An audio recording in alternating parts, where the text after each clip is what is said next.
अस्मद्गुरुभ्यो नमः। अस्मत्परमगुरुभ्यो नमः। अस्मत्सर्वगुरुभ्यो नमः। श्रीमते रामानुजाय नमः।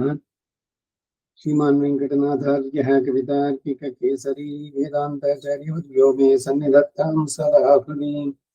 गुरुभ्यः तद्गुरुभ्यश्च नमो वागमदीमहे वृणीमहे च तत्राद्यो दम्पती जगदाम्पति स्वशेषभूतेन मया स्वीयैः सर्वपरिच्छदैः विधातुं प्रीतमात्मानं श्रीमान् प्रकृते स्वयं शुक्लाम्बरधरं विष्णुं शशिवर्णं चतुर्भुजं प्रसन्नवदनं ध्यायेत् सर्वविघ्नोपशान्ति यस्य द्विरदवक्त्राद्याः पारिषद्याः परश्यतं विघ्नं निघ्नन्ति सततं विश्वक्सेनं तमाश्रये दिव्यं सरोजाक्षं शङ्खचक्रगदाधरं मुकुन्दद्वारनिलयं विश्वक्सेनमुपास्महे। रामानुजदया पात्रं ज्ञानवैराग्यभूषणं श्रीमद्वेङ्कटनाथार्यं वन्दे वेदान्तदेशिकं लक्ष्मीनाथसमारम्भां नाथे अमनमध्यमाम् अस्मदाचार्यवर्यन्तां वन्दे गुरुपरम्परां यो नित्यमच्युतपदाम्बुजयुग्मरुक्मव्यामोहतस्तदितराणि तृणाय मेने अस्मद्गुरोर्भगवतोऽस्य दैकसिन्धोः रामानुजस्य चरणौ शरणं प्रपद्ये।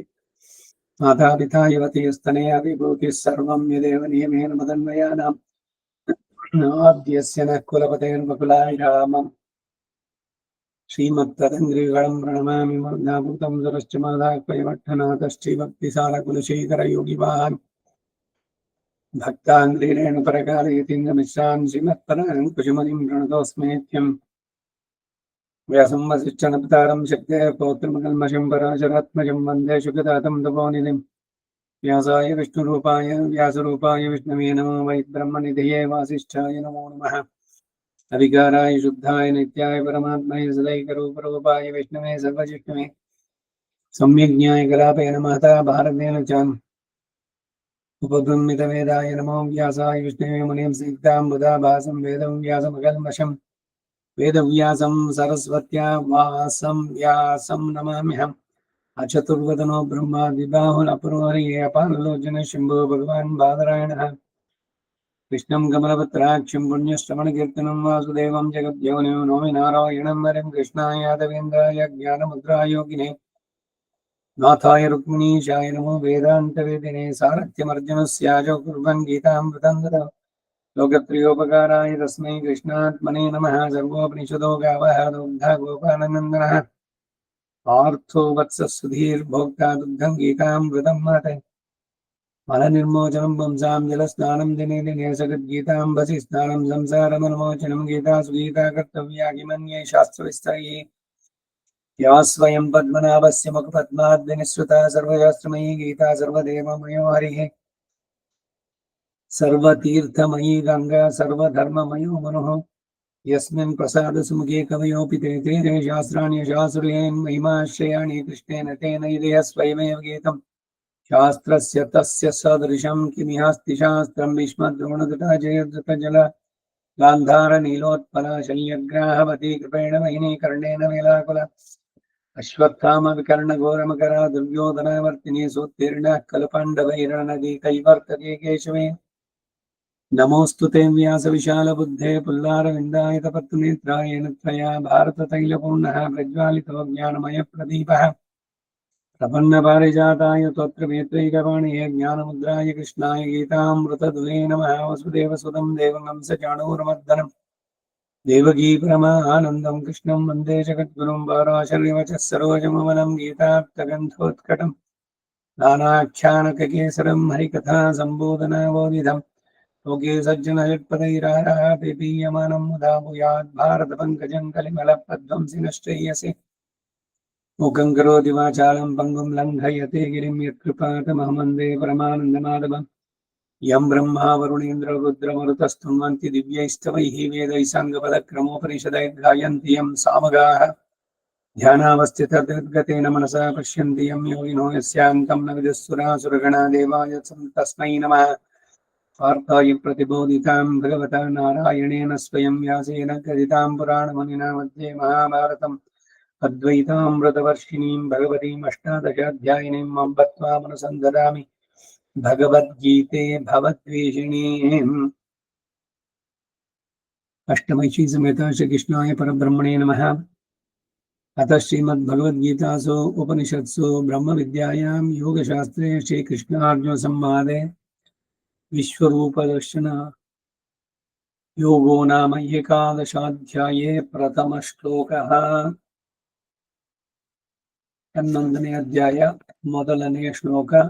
ಮದನುಗ್ರಹಾಯ ಪರಮಂ ಗುಹ್ಯಮಧ್ಯಾತ್ಮ ಸಂಹಿತಂ ಯತ್ವಯುಕ್ತಂ ವಚಸ್ತೇನ ಮೋಹೋಯಂ ವಿಗತೋ ಮಮ. ನಿನ್ನೆ ದಿವಸ ಇದರ ಅರ್ಥಾನುಸಂಧಾನದಲ್ಲಿ ಮಾಡಿ ಭಾಷ್ಯಕ್ಕೆ ನಿಲ್ಲಿಸಿದ್ವಿ. ರಾಮಾನುಜರ ಭಾಷ್ಯ ಈ ಶ್ಲೋಕಕ್ಕೆ: ದೇಹಾತ್ಮಾಭಿಮಾನ ರೂಪ ಮೋಹೇನ ಮೋಹಿತಸ್ಯ ಮಮಾನುಗ್ರಹೈಕ ಪ್ರಯೋಜನಾಯ ಪರಮಂ ಗುಹ್ಯಂ ಪರಮರಹಸ್ಯಂ ಅಧ್ಯಾತ್ಮ ಸಂಹಿತಂ ಆತ್ಮನಿ ವಕ್ತವ್ಯಂ ವಚಃ ನತ್ವೇವಾಹಂ ಜಾತು ನಾಸಂ ಇತ್ಯಾದಿ. ತಸ್ಮಾದ್ ಯೋಗಿ ಭವಾರ್ಜುನ ಇತ್ಯೇತದಂತಂ ಯತ್ವಯೋಕ್ತಂ ತೇನಾಯಂ ಮಮ ಆತ್ಮವಿಷಯೋ ಮೋಹಃ ಸರ್ವೋ ವಿಗತೋ ದೂರತೋ ನಿರಸ್ತಃ. ಭಾಷ್ಯಕ್ಕೆ ಅರ್ಥ: ದೇಹಾತ್ಮಾಭಿಮಾನ ರೂಪ ಮೋಹೇನ, ದೇಹವೇ ಆತ್ಮ ಎಂಬ ಅಭಿಮಾನ ರೂಪವಾದ ಅಜ್ಞಾನದಿಂದ ಮೋಹಿತಸ್ಯ ಮೋಹಗೊಂಡ, ಭ್ರಾಂತಿಯನ್ನು ಹೊಂದಿರುವ, ಮಾಮ ವಿಷಾದದಿಂದ ಸೀದಮಾನನಾಗಿದ್ದ ನನ್ನ ಅನುಗ್ರಹೀಕ ಪ್ರಯೋಜನಾಯ, ಅನುಗ್ರಹವೇ ಮುಖ್ಯ ಪ್ರಯೋಜನಕ್ಕಾಗಿ. ಇದಿಷ್ಟು ಮದನುಗ್ರಹಾಯ ಎನ್ನುವುದಕ್ಕೆ ವ್ಯಾಖ್ಯಾನ. ಪರಮಂ ಗುಹ್ಯಂ ಅತ್ಯಂತ ರಹಸ್ಯವಾದ, ಅಧ್ಯಾತ್ಮ ಸಂಹಿತಂ ಎಂದರೆ ಆತ್ಮನಿ ವಕ್ತವ್ಯಂ ಶರೀರದಲ್ಲಿರುವ ಆತ್ಮ ವಿಷಯದಲ್ಲಿ ಹೇಳಬೇಕಾದ ವಾಚಃ ಮಾತು, ಉಪದೇಶ. ಹಾಗೆ ಹೇಳಿರುವ ಉಪದೇಶ ಯಾವುದು ಅಂತಂದ್ರೆ ತಿಳಿಸ್ತಾರೆ. ಒಂದು, ನತ್ವೇವಾಹಂ ಜಾತು ನಾಸಂ 2ನೇ ಅಧ್ಯಾಯದಲ್ಲಿ ಸಾಂಖ್ಯಯೋಗ ಅದರಿಂದ ಆರಂಭ ಮಾಡಿ ತಸ್ಮಾದ್ ಯೋಗಿ ಭವಾರ್ಜುನ 6ನೇ ಅಧ್ಯಾಯದ 46ನೇ ಶ್ಲೋಕ ಅಲ್ಲಿಯ ತನಕ 2ನೇ ಅಧ್ಯಾಯದಲ್ಲಿ ಇದು ಆರಂಭ ಆಗಿದ್ದು. ಯಾವಾಗ ಶುರುವಾಯಿತು? ಯಾವಾಗ ಅವನು ನನಗೆ ಯಾವುದು ಶ್ರೇಯಸ್ಕರವೋ ಅದು ನಿನಗೆ ಚೆನ್ನಾಗಿ ಗೊತ್ತು, ಅದನ್ನ ನೀನು ನನಗೆ ಕೃಪೆಯಿಂದ ಅನುಗ್ರಹಿಸು, ನಿನ್ನಲ್ಲಿ ನಾನು ಶರಣಾಗಿದ್ದೇನೆ ಅಂತ ಭಗವಂತನಲ್ಲಿ ಪ್ರಪತ್ತಿ ಶಾದಿಮಾಂ ತ್ವಾಂ ಪ್ರಬಂಧಂ ಅಂತ ಹೇಳಿ ನಮಸ್ಕಾರ ಮಾಡದ್ನಲ್ಲ, ಅವನಲ್ಲಿ ಶರಣಾಗತನಾದ್ನಲ್ಲ, ಅವಾಗಿಂದ ಶುರುವಾಯಿತು ಉಪದೇಶ, ಗೀತೋಪದೇಶ.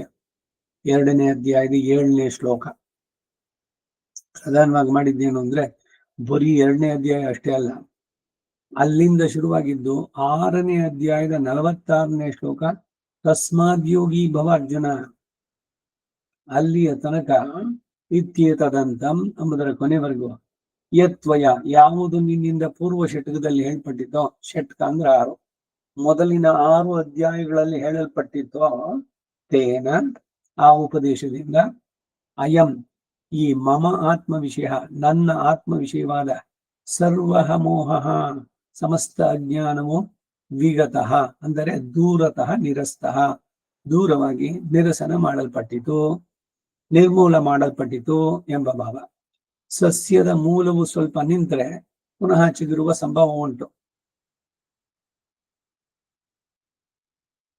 ಪಾರ್ಥೆನಿಯಮ ಉದಾಹರಣೆ.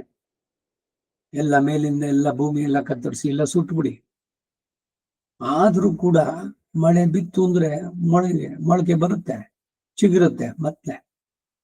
ಈ ಮೋಹನು ಈ ಕಾಂಗ್ರೆಸ್ ತರ, ಇದು ಕಾಂಗ್ರೆಸ್ ಗಿಡ ಅಂತಾನೆ ಹೇಳೋದು. ಪಾರ್ಥೆನಿಯಂ ತರ ಮೋಹ ಅನ್ನೋದು ಸುಲಭವಾಗಿ ಹೋಗಲ್ಲ, ಪುನಃ ಪುನಃ ಅವಕಾಶ ಸಿಕ್ಕಿತ್ತ ತಕ್ಷಣ ಚಿಗುರುತ್ತೆ. ಸಸ್ಯದ ಮೂಲ ಸ್ವಲ್ಪ ನಿಂತರೆ ಪುನಃ ಚಿಗುರುವ ಸಂಭವ ಉಂಟು. ನಿರ್ಮೂಲ ಮಾಡಲ್ಪಟ್ಟು ದೂರೀಕೃತವಾದದಿಂದ ಪುನಃ ಸಂಶಯಕ್ಕೆ ಅವಕಾಶವೇ ಇಲ್ಲ ಎಂದು ವಿಗತಃ ಎಂಬಲ್ಲಿರುವ ವಿ ಎಂಬ ಉಪಸರ್ಗಾಭಿಪ್ರಾಯವನ್ನು ವ್ಯಕ್ತಪಡಿಸ್ತಾರೆ. ಬಹಳ ಸುಂದರವಾದ ಉದಾಹರಣೆಗಳನ್ನು ಕೊಡ್ತಾರೆ. ಹುರಿದ ಬೀಜಗಳಾಗಬೇಕು ನಾವು. ಈಗ ಕಡಲೆಕಾಯಿ ಬೀಜನೋ ಅಥವಾ ಯಾವುದೇ ಆಗ್ಲಿ ಬೀಜಗಳನ್ನ ಹುರಿದು ಬಿಡಿ. ಹುರಿದು ಬಿಟ್ಟು ಅದನ್ನ ಭೂಮಿಗೆ ಹಾಕಿ, ಅದಕ್ಕೆ ತುಂಬಾ ಒಳ್ಳೆ ಮೆನ್ಯೂರು, ಎಲ್ಲ ತುಂಬಾ ಕಾಸ್ಟ್ಲಿ ಇದೇನೆ, ಹೀಗೇನೆಲ್ಲ ಸಿಗುತ್ತೆ, ತಂದು ಹಾಕಿ ಮಾಡಿ ನೀರು ಗಾಳಿ ಬೆಳಕು ಎಲ್ಲದನ್ನು ಕೊಡಿ, ಚಿಗುರಲ್ಲ, ಮೊಳಕೆ ಹೊಡಿಯಲ್ಲ ಅದು. ಯಾಕೆ? ಅದು ಹುರಿದ ಬೀಜ. ಹಾಗೆ ಮೂಲತಃ ಬೇರು ಸಮೇತ ಕಿತ್ತಾಕ್ಬೇಕು. ಈ ಬಯಕೆಗಳು, ಕಾಮನೆಗಳು, ಇವೆಲ್ಲ ಶರೀರವೇ ಆತ್ಮ ಅನ್ನುವಂತಹ ಬೇರು ಎಷ್ಟು ಡೀಪ್ ಆಗಿ ಹೋಗ್ಬಿಟ್ಟಿದೆ ಅಂದ್ರೆ ಸುಲಭವಾಗಿ ಹೋಗಲ್ಲ. ಅದೇ ಎಷ್ಟು ಕೋಟಿ ಜನ್ಮಗಳಾಯ್ತು ಶರೀರವೇ ನಾನು ಅನ್ನುವ ಭ್ರಮೆ, ದೇಹಾತ್ಮ ಭ್ರಮೆ. ಅದು ಹೋಗ್ಬೇಕಾದ್ರೆ ಅದಕ್ಕಾಗಿನೇ ಎಲ್ಲ ಅನೇಕ ಬಾರಿ ಅನ್ಸ್ಬೋದಲ್ವಾ, ಏನ್ ಸುಮ್ಮನೆ ಒಂದ್ಸಲಿ ಹೇಳಿದ್ರೆ ಸಾಕು, ಅಥವಾ 10 ಸಲ ಹೇಳಿದ್ರೆ ಸಾಕು, ಅಷ್ಟಾಗ್ಸಿದ್ವಿ. 100 ಗಂಟೆ ಆಗ್ಬೇಕು, ಬೆಳಗ್ಗೆ ಮಧ್ಯಾಹ್ನ ಸಾಯಂಕಾಲ. ಪ್ರಾತರಧೀಯಾನೋ ರಾತ್ರಿಗದಂ ಪಾಪಂ ನಾಶಯತಿ, ಸಾಯಮಧೀಯಾನೋ ದಿವಸಗದಂ ಪಾಪಂ ನಾಶಯತಿ, ಮಾಧ್ಯಂದಿನಮಾದಿತ್ಯ ವಿಮುಖೋ ಓದೀಯಾನಃ ಪಂಚಪಾತಕ ಉಪಪಾತಕಾತ್ ಪ್ರಮುಚ್ಯತೆ, ಸರ್ವವೇದ ಪಾರಾಯಣ ಪುಣ್ಯಂ ಲಭತೆ. ಯಾವುದರಿಂದ? ಅಷ್ಟಾಕ್ಷರಿ ಜಪ ಬೆಳಗ್ಗೆ ಮಧ್ಯಾಹ್ನ ಸಾಯಂಕಾಲ ಎಲ್ರೂ ಮಾಡ್ಬೇಕು. ಯಾರ್ಯಾರಿಗೆ ಸಮಾಶ್ರಯಣ ಆಗಿದೆಯೋ, ಮಂತ್ರೋಪದೇಶ ಆಗಿದೆಯೋ ಅವರುಗಳೆಲ್ಲ ನಡೆಸ್ಬೇಕಾದದ್ದು. ಯಾಕೆ ಮಾಡಬೇಕು? ತ್ರಿಕಾಲ ಸಂಧ್ಯೆ, 3 ಸಂಧಿಕಾಲಗಳು, ಪ್ರಾತಃ ಸವನ, ಮಾಧ್ಯಂದಿನ ಸವನ, ಸಾಯಂ ಸವನ. ಅದಕ್ಕೆ ಹೇಳಿದ್ರು ಸ್ತ್ರೀಯರು ಕೂಡ ಜಪವನ್ನು 3 ಸಲ ಮಾಡಬೇಕು. ಬೆಳಗ್ಗೆ ಸ್ನಾನ ಆದ್ಮೇಲೆ, ಮತ್ತೆ ಮಧ್ಯಾಹ್ನ 12 ಗಂಟೆಗೆ ಸಂಧಿಕಾಲ, ಅಭಿಜಿನ್ ಮುಹೂರ್ತ, ಸಂಧ್ಯೆ ಸಾಯಂಕಾಲದಲ್ಲಿ, ಸಂಧ್ಯಾ ಕಾಲದಲ್ಲಿ ಕೈಕಂಡು ತೊಳ್ಕೊಂಡು ದೇವರಿಗೆ ದೀಪ ಹಚ್ಚಿ 10 ಅಷ್ಟಾಕ್ಷರಿ, 5 ಚರ್ಮ ಶ್ಲೋಕ, 5 ದ್ವಯ ಮಂತ್ರ, ಇವೆಲ್ಲ ನಿರಂತರವಾಗಿ ಆಗ್ತಾ ಇದ್ರೆ ಮನಸ್ಸಿನ ಮುಸುರೆ ತೊಳೆಯಬೇಕು. ಮನಸ್ಸಿಗೆ ಹತ್ತಿದ ಮುಸುರೆ ತೊಳಿಬೇಕು ಅಂತಂದ್ರೆ ಪ್ರತಿದಿನ ಶುದ್ಧೀಕರಣ ಬೇಕು. ಆತ್ಮಕ್ಕೆ ಬೇಕಾಗುವಂತ ಮುಖ್ಯವಾದಂತಹದ್ದಿದು. ಏನ್ ಹೇಳ್ಬಿಟ್ರೆ ಆಗ್ಬಿಡುತ್ತಾ? ಖಂಡಿತ ಆಗತ್ತೆ. ಈಗ ಪಾತ್ರೆ ತಗೊಳ್ಳೋಣ, ನೀವು ಒಂದ್ ಸ್ವಲ್ಪ ವಿಮ್ಮೋ ಮತ್ತೊಂದು ಹಾಕಿ ಉಜ್ಜಿ, ಏನ್ ಹೋಗ್ಬಿಡುತ್ತಾ? ಇಲ್ಲ ಅಂತಂದ್ರೆ ಮುಚ್ತಾ ಇದೆ. ಯಾಕೆ ಹೋಗಲ್ಲ? ಅಭ್ಯಾಸೇನ ತು ಕೌಂತೆಯ ವೈರಾಗ್ಯೇಣ ಚ ಗೃಹ್ಯತೆ. ವಿರಾಗ ಒಂದು, ಇನ್ನೊಂದು ಅಭ್ಯಾಸ. ಸದಭ್ಯಾಸಗಳನ್ನ ರೂಢಿಸ್ಕೊಳ್ಬೇಕು. ಯಾವತ್ತೋ ಒಂದ್ ದಿವಸ ಮಾಡಿದ್ರೆ ಆಗುತ್ತೇನೋ? ಹಾಗೆ ಸರ್ವಮೋಹ ದುರಸ್ತಃ, ದೂರತಃ ನಿರಸ್ತಃ, ವಿಗತಃ ಅಂದ್ರೆ ಭ್ರಮದಲ್ಲಿ ದೇಹಾತ್ಮ ಭ್ರಮ ಎಂದು ಮಾತ್ರ ಹೇಳಿದ್ದು. ಆತ್ಮ ಯಾವುದು ಎಂಬ ವಿಷಯದಲ್ಲಿ ಇತರರು ಭ್ರಮಿಸಬಹುದಾದ ಎಲ್ಲಕ್ಕೂ ಇದನ್ನು ಉಪಲಕ್ಷಣವನ್ನಾಗಿ ಇಟ್ಕೊಳ್ತಕ್ಕದ್ದು. ಒಂದ್ ಹೇಳಿದ್ರೆ ಎಲ್ಲವೂ ಹೇಳದಂತೆ. ದೇಹೇಂದ್ರಿಯ ಮನ ಪ್ರಾಣ ದೀಭ್ಯೋ ನೋನ್ಯ ಸಾಧನ ಅನನ್ಯ ಸಾಧನ ಎಂಬ ಶ್ಲೋಕದಲ್ಲಿ ಹೇಳಿರುವ ಹಾಗೆ, ದೇಹವೇ ಆತ್ಮ ಎಂಬ, ಇಂದ್ರಿಯಗಳೇ ಆತ್ಮ ಎಂಬ, ಮನಸ್ಸೇ ಆತ್ಮ ಎಂಬ ಬುದ್ಧಿಯೇ ಆತ್ಮ ಎಂಬ ಎಲ್ಲಾ ಭ್ರಮಗಳು ಕೂಡ ದೇಹಾತ್ಮ ಭ್ರಮೆ, ಸ್ವತಂತ್ರಾತ್ಮ ಭ್ರಮೆ, ನಾನೇ ಭಗವಂತ ಅನ್ನುವಂಥ ಭ್ರಮೆ. ಇವೆಲ್ಲ ಅದಕ್ಕೆ ಉಪಲಕ್ಷಣವಾಗಿ ಹೇಳಿದ್ದು ಅಂತ. ಇವೆಲ್ಲಕ್ಕೂ ಬೇರೆಯಾದವನು ಆತ್ಮ.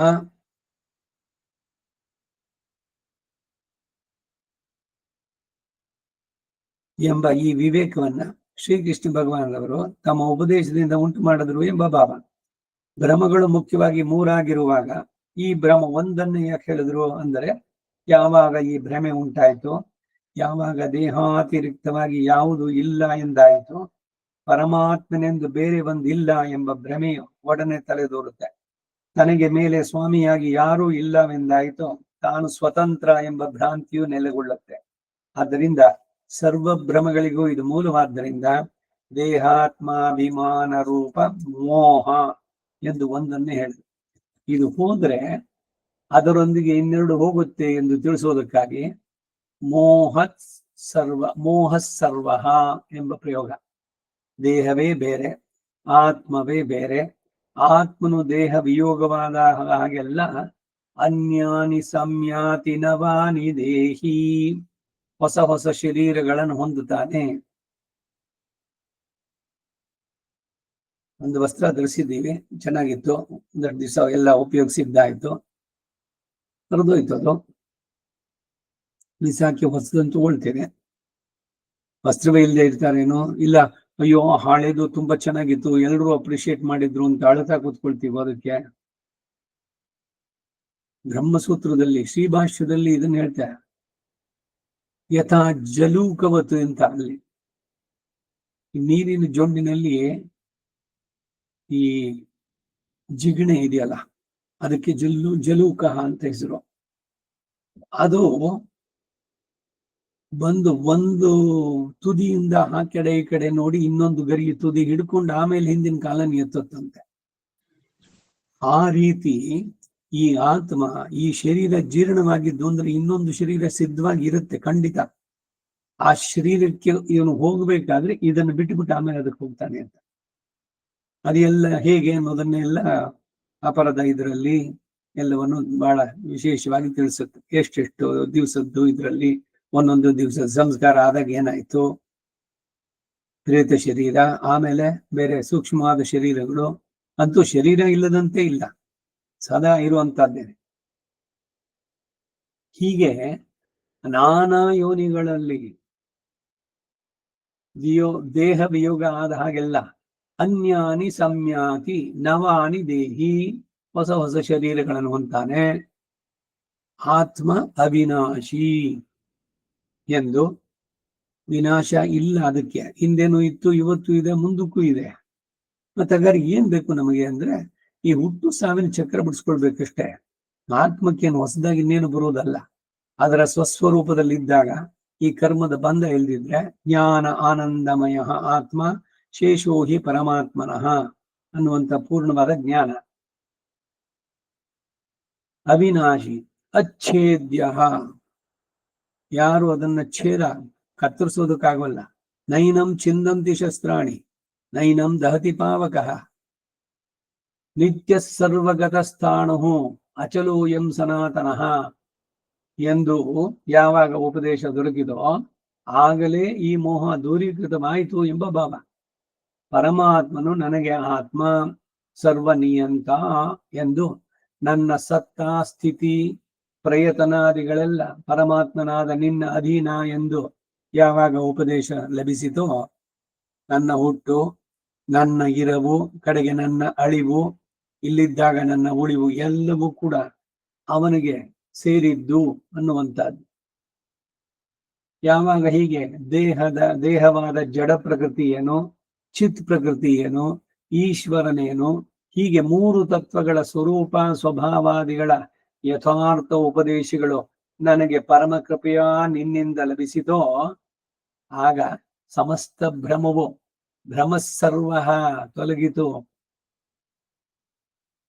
ಅಥವಾ ಭ್ರಮಸ್ಸರ್ವ, ಭ್ರಮವೂ ಸಂಪೂರ್ಣವಾಗಿ ನಿಶ್ಶೇಷವಾಗಿಯೂ ವಿಗತಃ ನಿರ್ಮೂಲವಾಗಿಯೂ ಸಮಾಸನವಾಗಿ ದೂರಕ್ಕೆ ತೊಲಗಿತು ಎಂದು ವ್ಯಾಖ್ಯಾನ ಮಾಡ್ತಾರೆ.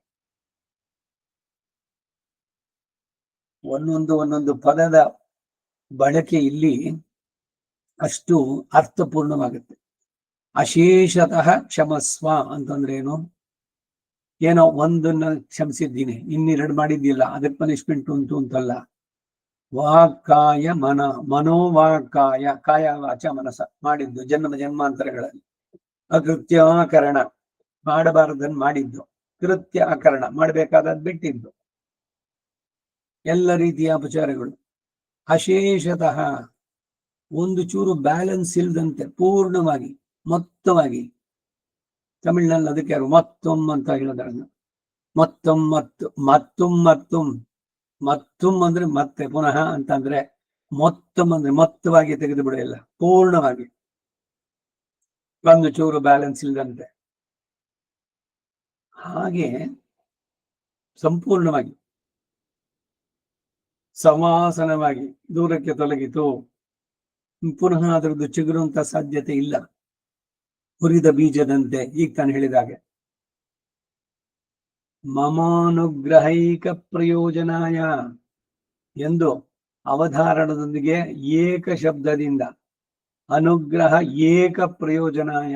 ಆ ಏಕ ಶಬ್ದದಿಂದ ಕೂಡಿದ ವ್ಯಾಖ್ಯಾನ ಹೇಗ್ ಮಾಡಿದ್ರು ಅಂತಂದ್ರೆ, ದುಷ್ಟರಾದ ದುರ್ಯೋಧನಾದಿಗಳು ಹೇಗಾದರೂ ಹತರಾಗಬೇಕು, ತಾನಾದರೂ ಯುದ್ಧವೇ ಮಾಡೋದಿಲ್ಲ ಎಂದು ದುರ್ಯೋಧನಿಗೆ ವಾಗ್ದಾನ ಮಾಡಿದ್ದಾಯ್ತು.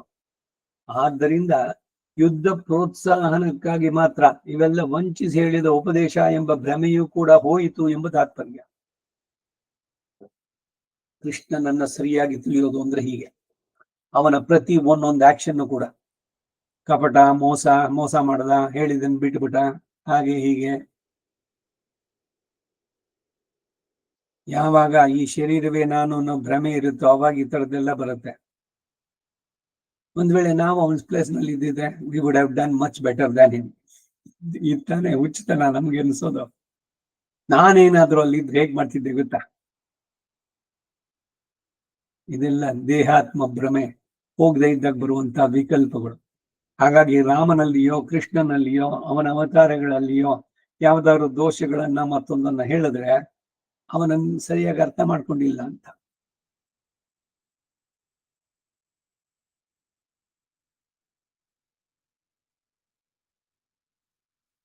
ನೀನು ಹೇಳಿರೋದೆಲ್ಲ ಸತ್ಯವೇ ಎಂಬ ಆಸ್ತಿಕ್ಯ ಬುದ್ಧಿಯು ನೆಲೆಗೊಂಡಿರುತ್ತದೆ ಎಂಬುದು ಕೂಡ ಈ 3 ಶ್ಲೋಕಗಳಿಂದಲೂ ಸೂಚಿತ ಅಂತಾರೆ. 11ನೇ ಅಧ್ಯಾಯದ 1, 2, 3ನೇ ಶ್ಲೋಕಗಳು. ಅರ್ಜುನನು ಅತ್ಯರ್ಥ ಪ್ರಿಯ ಎಂದು ಹೇಳಿದ್ದರಿಂದ ಅಂಥವನಿಗೆ ಅನುಗ್ರಹ ಮಾಡುವುದೇ ಅವತಾರಿಯಾದ ಶ್ರೀಕೃಷ್ಣನ ಪ್ರಥಮ ಉದ್ದೇಶ ಎಂದು ಪರಿತ್ರಾಣಾಯ ಸಾಧೂನಾಂ ಎಂಬಲ್ಲಿ ಹೇಳಿರುವುದನ್ನು ಜ್ಞಾಪಿಸುವುದಕ್ಕಾಗಿ ಮಮಾನುಗ್ರಹೈಕ ಪ್ರಯೋಜನಾಯ ಎಂದು ಭಾಷ್ಯ. ಅವತಾರಗಳ 3 ಉದ್ದೇಶಗಳಲ್ಲಿ ಸಾಧು ಪರಿತ್ರಾಣವೇ ಮುಖ್ಯೋದ್ದೇಶ.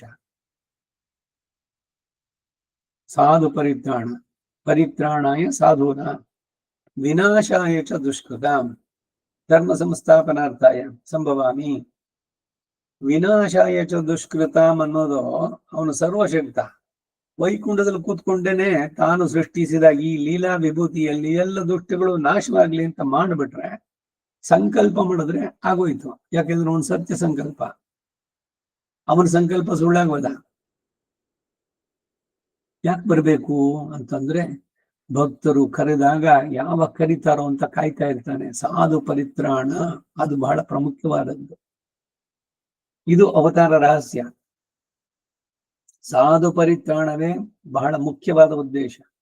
ದುಷ್ಟ ನಿಗ್ರಹವು, ಅದಕ್ಕಾಗಿ ಯುದ್ಧ ಪ್ರೋತ್ಸಾಹವು 2ನೇ ಉದ್ದೇಶ. ಇತರರಿಗೆ ಧರ್ಮೋಪದೇಶವು 3ನೇ ಉದ್ದೇಶ. ಆದ್ರಿಂದ ಅರ್ಜುನನ್ ಹೇಳ್ತಾನೆ, ಯುದ್ಧ ಪ್ರೋತ್ಸಾಹಕ್ಕಾಗಿ ಮಾತ್ರವೇ ಆಗಲಿ ಅಥವಾ ಕೇವಲ ಇತರ ಲೋಕೋಪಕಾರಕ್ಕಾಗಿ ಆಗಲಿ ಈ ಗೀತೋಪದೇಶ ಎಂದು ನಾ ಭಾವಿಸಲಾರೆ. ನನ್ನಲ್ಲಿ ನಿನಗಿರುವ ಅತ್ಯರ್ಥ ಕೃಪಾ ವಾತ್ಸಲ್ಯಾದಿಗಳನ್ನು ನೋಡಿದ್ರೆ ನನ್ನ ಅನುಗ್ರಹಕ್ಕಾಗಿಯೇ ಈ ಉಪದೇಶ ಎಂದು ಭಾವಿಸುವೆ ಎಂದು ಅರ್ಜುನ ಹೇಳಿರ್ಬೇಕು ಎಂದು ಮಮಾನುಗ್ರಹೈಕ ಪ್ರಯೋಜನಾಯ ಅನ್ನುವ ವ್ಯಾಖ್ಯಾನ ಇದೆ. ಇದರಿಂದ ನಿನ್ನ ಉಪದೇಶದಲ್ಲಿ ಯುದ್ಧವನ್ನು ಹೇಗಾದರೂ ಮಾಡಿದರೆ ಸಾಕು ಎಂದು ವಂಚಿಸಿದ ಯುಕ್ತವಾದವಲ್ಲ ಎಂದು ಗ್ರಹಿಸಿರುವೆನು ಎಂಬ ಭಾವ. ಈ ಅರ್ಥಗಳೆಲ್ಲ ತೋರುವುದಕ್ಕಾಗಿ ಮದನುಗ್ರಹಾಯ ಎಂಬ ಪ್ರಯೋಗಕ್ಕೆ ಮಮ ಅನುಗ್ರಹೈಕ ಪ್ರಯೋಜನಾಯ ಎಂಬ ಭಾಷ್ಯ. ನಾನವಪ್ತಮವಾಪ್ತವ್ಯಂ ಎಂಬಲ್ಲೇ ಪರಿಪೂರ್ಣ ಕಾಮನು ಅವನು ಹೇಳ್ಕೊಂಡಿರ್ತಾನೆ.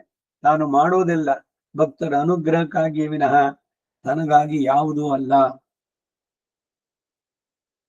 ತನಕ್ಕೆ ಆಹಾ ಎನ್ನೈಕೊಳ್ಳುಮೀದೆ ಎಂದ್ರು ಆಳ್ವಾರ. ತನಗಾಗಿಯೇ ನಮ್ಮನ್ನ ಏನೋ ಒಂದು ದ್ರವ್ಯ ತಗೊಂಡ್ ಬಂದಿದ್ದೀವಿ ಮನೆಗೆ, ತರಕಾರಿನೋ ಹಣ್ಣು, ಸುಮ್ಮನೆ ತಗೊಂಡಂಗೆ ತಿಂತೀರೋ? ಎಲ್ಲ ಶುದ್ಧಿ ಮಾಡ್ಕೊಂಡು ಅದರಲ್ಲಿ ಏನಾದ್ರು ದೋಷಗಳಿದ್ರೆ ಎಲ್ಲ ತೆಗೆದು ಕ್ಲೀನ್ ಮಾಡಿ ಆಮೇಲೆ ಸ್ವೀಕಾರ ಮಾಡೋಗೆ. ಹಾಗೆ ಈ ಕರ್ಮದ ಅಂಟುಗಳು ಇದೆಲ್ಲ ಇದೆಯಲ್ಲ, ಆ ಕೊಳೆ, ಅದನ್ನೆಲ್ಲ ಬಿಡಿಸಿ ಆಮೇಲೆ ಆತ್ಮವನ್ನ ಅಹಮನ್ನಂ ಅಂತ ಹೇಳುವ ಹಾಗೆ ಒಂದೊಂದು ಚೇತನವನ್ನ ಅಷ್ಟು ಪ್ರೀತಿಯಿಂದ ಅವನು ಸ್ವೀಕರಿಸ್ತಾನೆ. ಅವರೆಲ್ಲರ ದೋಷಗಳನ್ನೆಲ್ಲ ಪರಿಹಾರ ಮಾಡ್ತಾನೆ ಅನ್ನೋದು. ಮೂಲದಲ್ಲಿ ಪರಮಂ ಗುಖ್ಯಂ ಎಂದು ಇದ್ದದ್ದನ್ನ ಪರಮ ಗುಖ್ಯಂ ಎಂದು ಸಮಾಸ ಮಾಡಿ ಪರಮಂ ಎಂಬುದನ್ನ ಗುಖ್ಯಂ ಎಂಬುದಕ್ಕೆ ವಿಶೇಷಣವಾಗಿ ತೋರಿಸುತ್ತಾರೆ. ಹಿಂದೆ ರಾಜವಿದ್ಯಾ ರಾಜಗುಖ್ಯಂ ಎಂದು ಈ ಭಕ್ತಿ ಯೋಗ ಕೊಂಡಾಡಲ್ಪಟ್ಟಿರೋದ್ರಿಂದ ಪರಮಂ ನಿರುಪಮವಾದದು ಈ ಭಕ್ತಿ ಯೋಗ ಎಂದು ಅರ್ಥ ಮಾಡಬಹುದಾಗಿತ್ತು. ಬ್ರಹ್ಮವಿದ್ಯೆ ಎಲ್ಲರಿಗೂ ಉಪದೇಶಿಸತಕ್ಕದ್ದಲ್ಲ ಎಂಬ ಭಾವ ಮುಖ್ಯವಾದದ್ದು. ಸರ್ವೋತ್ಕೃಷ್ಟವಾದ ವಿದ್ಯೆ ಎಂಬುದು ಸರ್ವರಿಗೂ ವೇದ್ಯವೇ, ಸಿಕ್ಕಿದವರಿಗೆಲ್ಲ ಉಪದೇಶಿಸತಕ್ಕದ್ದಲ್ಲ ಎಂದು ಶ್ರೀಕೃಷ್ಣನೇ ಗೀತೋಪದೇಶದ ಅಂತ್ಯದಲ್ಲಿ ಹೇಳೋದರಿಂದ ಅತ್ಯಂತ ರಹಸ್ಯವಾದದ್ದನ್ನ ತನ್ನನ್ನು ಒಂದು ವಸ್ತು ಎಂದು ಭಾವಿಸಿ ತನಗೆ ಉಪದೇಶಿಸಿದನೇ ಎಂಬ ಕೃತಜ್ಞತೆಯನ್ನು, ತನಗಿರುವ ಆಸ್ತಿಕ್ಯ ಬುದ್ಧಿಯನ್ನು, ತನಗಿರುವ ಭಕ್ತಿ ವಿಶ್ವಾಸಗಳನ್ನ ಈ ಸಮಾಸ ಪದವು ವ್ಯಕ್ತಪಡಿಸುತ್ತೆ ಎಂದು ಭಾವಿಸಿ ಪರಮಂ ಗುಹ್ಯಂ ಎಂಬುದಕ್ಕೆ ಪರಮಗುಖ್ಯಂ ಎಂಬ ಭಾಷ್ಯ. ನೋಡಿ ಎಷ್ಟು ಇದರಲ್ಲಿ ಸಂಧಿ ಸಮಾಸಗಳು ಪದಗಳ ಪ್ರಯೋಗದಲ್ಲಿ ಎಷ್ಟೆಷ್ಟು ಮುಖ್ಯವಾಗತ್ತೆ ಅಂತ. ಈಗ ಎಲ್ರು ಹೇಳಿ ಸಾಮೂಹಿಕವಾಗಿ ಮಂತ್ರಗಳನ್ನ ಜೊತೆನಲ್ಲಿ ಎಲ್ಲ ಜೆರಾಕ್ಸ್ ಮಾಡಿ ಕಾಪಿ ಕೊಟ್ಟು ಪ್ರತಿಯೊಬ್ಬರಿಗೂ ಕೂಡ ಇವೆಲ್ಲ ಶಾಸ್ತ್ರಕ್ಕೆ ಮಾಡೋ ಅಪಚಾರಗಳು. ನಾವು ನಮ್ಮ ಉದ್ದೇಶ ಇದ್ರಲ್ಲಿ ಮಾಡಿ ಉಪದೇಶ ಆಗಿದೆಯಾ ಅವ್ರಿಗೆ? ಎಲ್ಲ ಚೊಲ್ಲ ಎಲ್ಲರೂ. ಈಗ ಮತ್ತೆ ಹೇಳಿದ ಕೃಷ್ಣ ಭಗವದ್ಗೀತೆಯಲ್ಲಿ ಕೃಷ್ಣ ಹೇಳಿದ ಮಾತಿನಲ್ಲೂ ನಮಗೆ ನಂಬಿಕೆ ಇಲ್ವೇ? ಇದಂ ಗುಖ್ಯತಮಂ ಶಾಸ್ತ್ರಂ ಇದಮುಕ್ತಂ ಮಯಾನಗ. ಯಾರು ಅನಸೂಯನೋ, ಅದರಲ್ಲಿ ದೃಢವಾದ ಭಕ್ತಿ ಶ್ರದ್ಧೆ ಇದೆಯೋ, ನಿಜವಾದಂತಹ ನೈಜ ಭಕ್ತಿ ಇದೆಯೋ ಅಂತವರಿಗೆ ಮಾತ್ರ ಹೇಳು. ರಾಮಾನುಜರು ತಿರುಕೋಟಿಯೂರಿನಲ್ಲಿ ನರಸಿಂಹ ದೇವಸ್ಥಾನದಲ್ಲಿ ನಿಂತ್ಕೊಂಡು ಎಲ್ಲರನ್ನು ಕರೆದು irrespective of caste, Creed, sex, age ಎಲ್ಲ ಬಿಟ್ಟುಬಿಟ್ಟು ಏನು ಸಾಮೂಹಿಕವಾಗಿ ಹೇಳ್ಬಿಟ್ರು. ಕೇಳೋದಕ್ಕೆ ಚೆನ್ನಾಗಿದೆ ಇದು. ಹಾಗಾಯ್ತು. ಇವ್ರದೇ ಭಾಷ್ಯ, ರಾಮಾನುಜರದೇನೆ. ಶ್ರೀ ಭಾಷ್ಯದಲ್ಲೂ ಹೇಳ್ತಾರೆ ಅಪಶೂದ್ರಾಧಿಕರಣ ಇದೆ. ಬರೀ ಶೂದ್ರ ಒಬ್ಬನಿಗೆ ಅಲ್ಲ, ಬ್ರಾಹ್ಮಣನಾದವನು ಶ್ರದ್ಧೆ ಇಲ್ದಿದ್ರೆ ಅವನು ಅಷ್ಟೇ ಶೂದ್ರ ಸಮಾನ, ಅವನಿಗೂ ಹೇಳ್ಬಾರ್ದು. ಅವನು ಸ್ವಂತ ಮಗನೇ ಆಗಿರ್ಬಹುದು. ಇದು ರಹಸ್ಯ, ಪರಮಂ ಗುಖ್ಯಂ. ಅದ್ರ ಬಗ್ಗೆ ಗೌರವ, ಆ ವಿಶೇಷತೆ ಇರಬೇಕು. ಸುಮ್ಮನೆ ಯಾರ್ಯಾರಿಗೂ ಹೇಳೋದಲ್ಲ.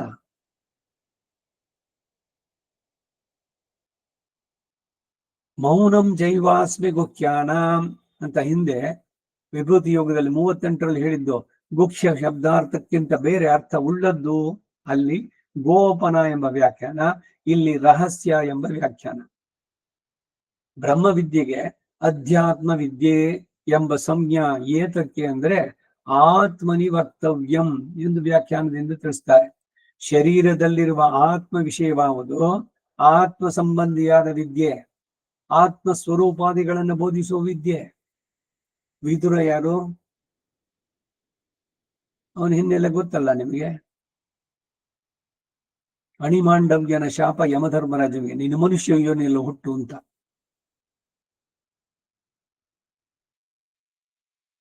ಯಮಧರ್ಮನಿಗೆ ತಿಳಿಯದ ವಿದ್ಯಾಧರಿದ್ಯಾ ನಚಿಕೇತನಿಗೆ ಅವನು ಹೇಳ್ತಾನೆ, ಇದು ಯಾರಿಗೂ ಬೇರೆಯವ್ರಿಗೂ ಗೊತ್ತಿಲ್ಲ, ನಿನ್ಗೆ ಹೇಳ್ತೀನಿ ಅಂತ.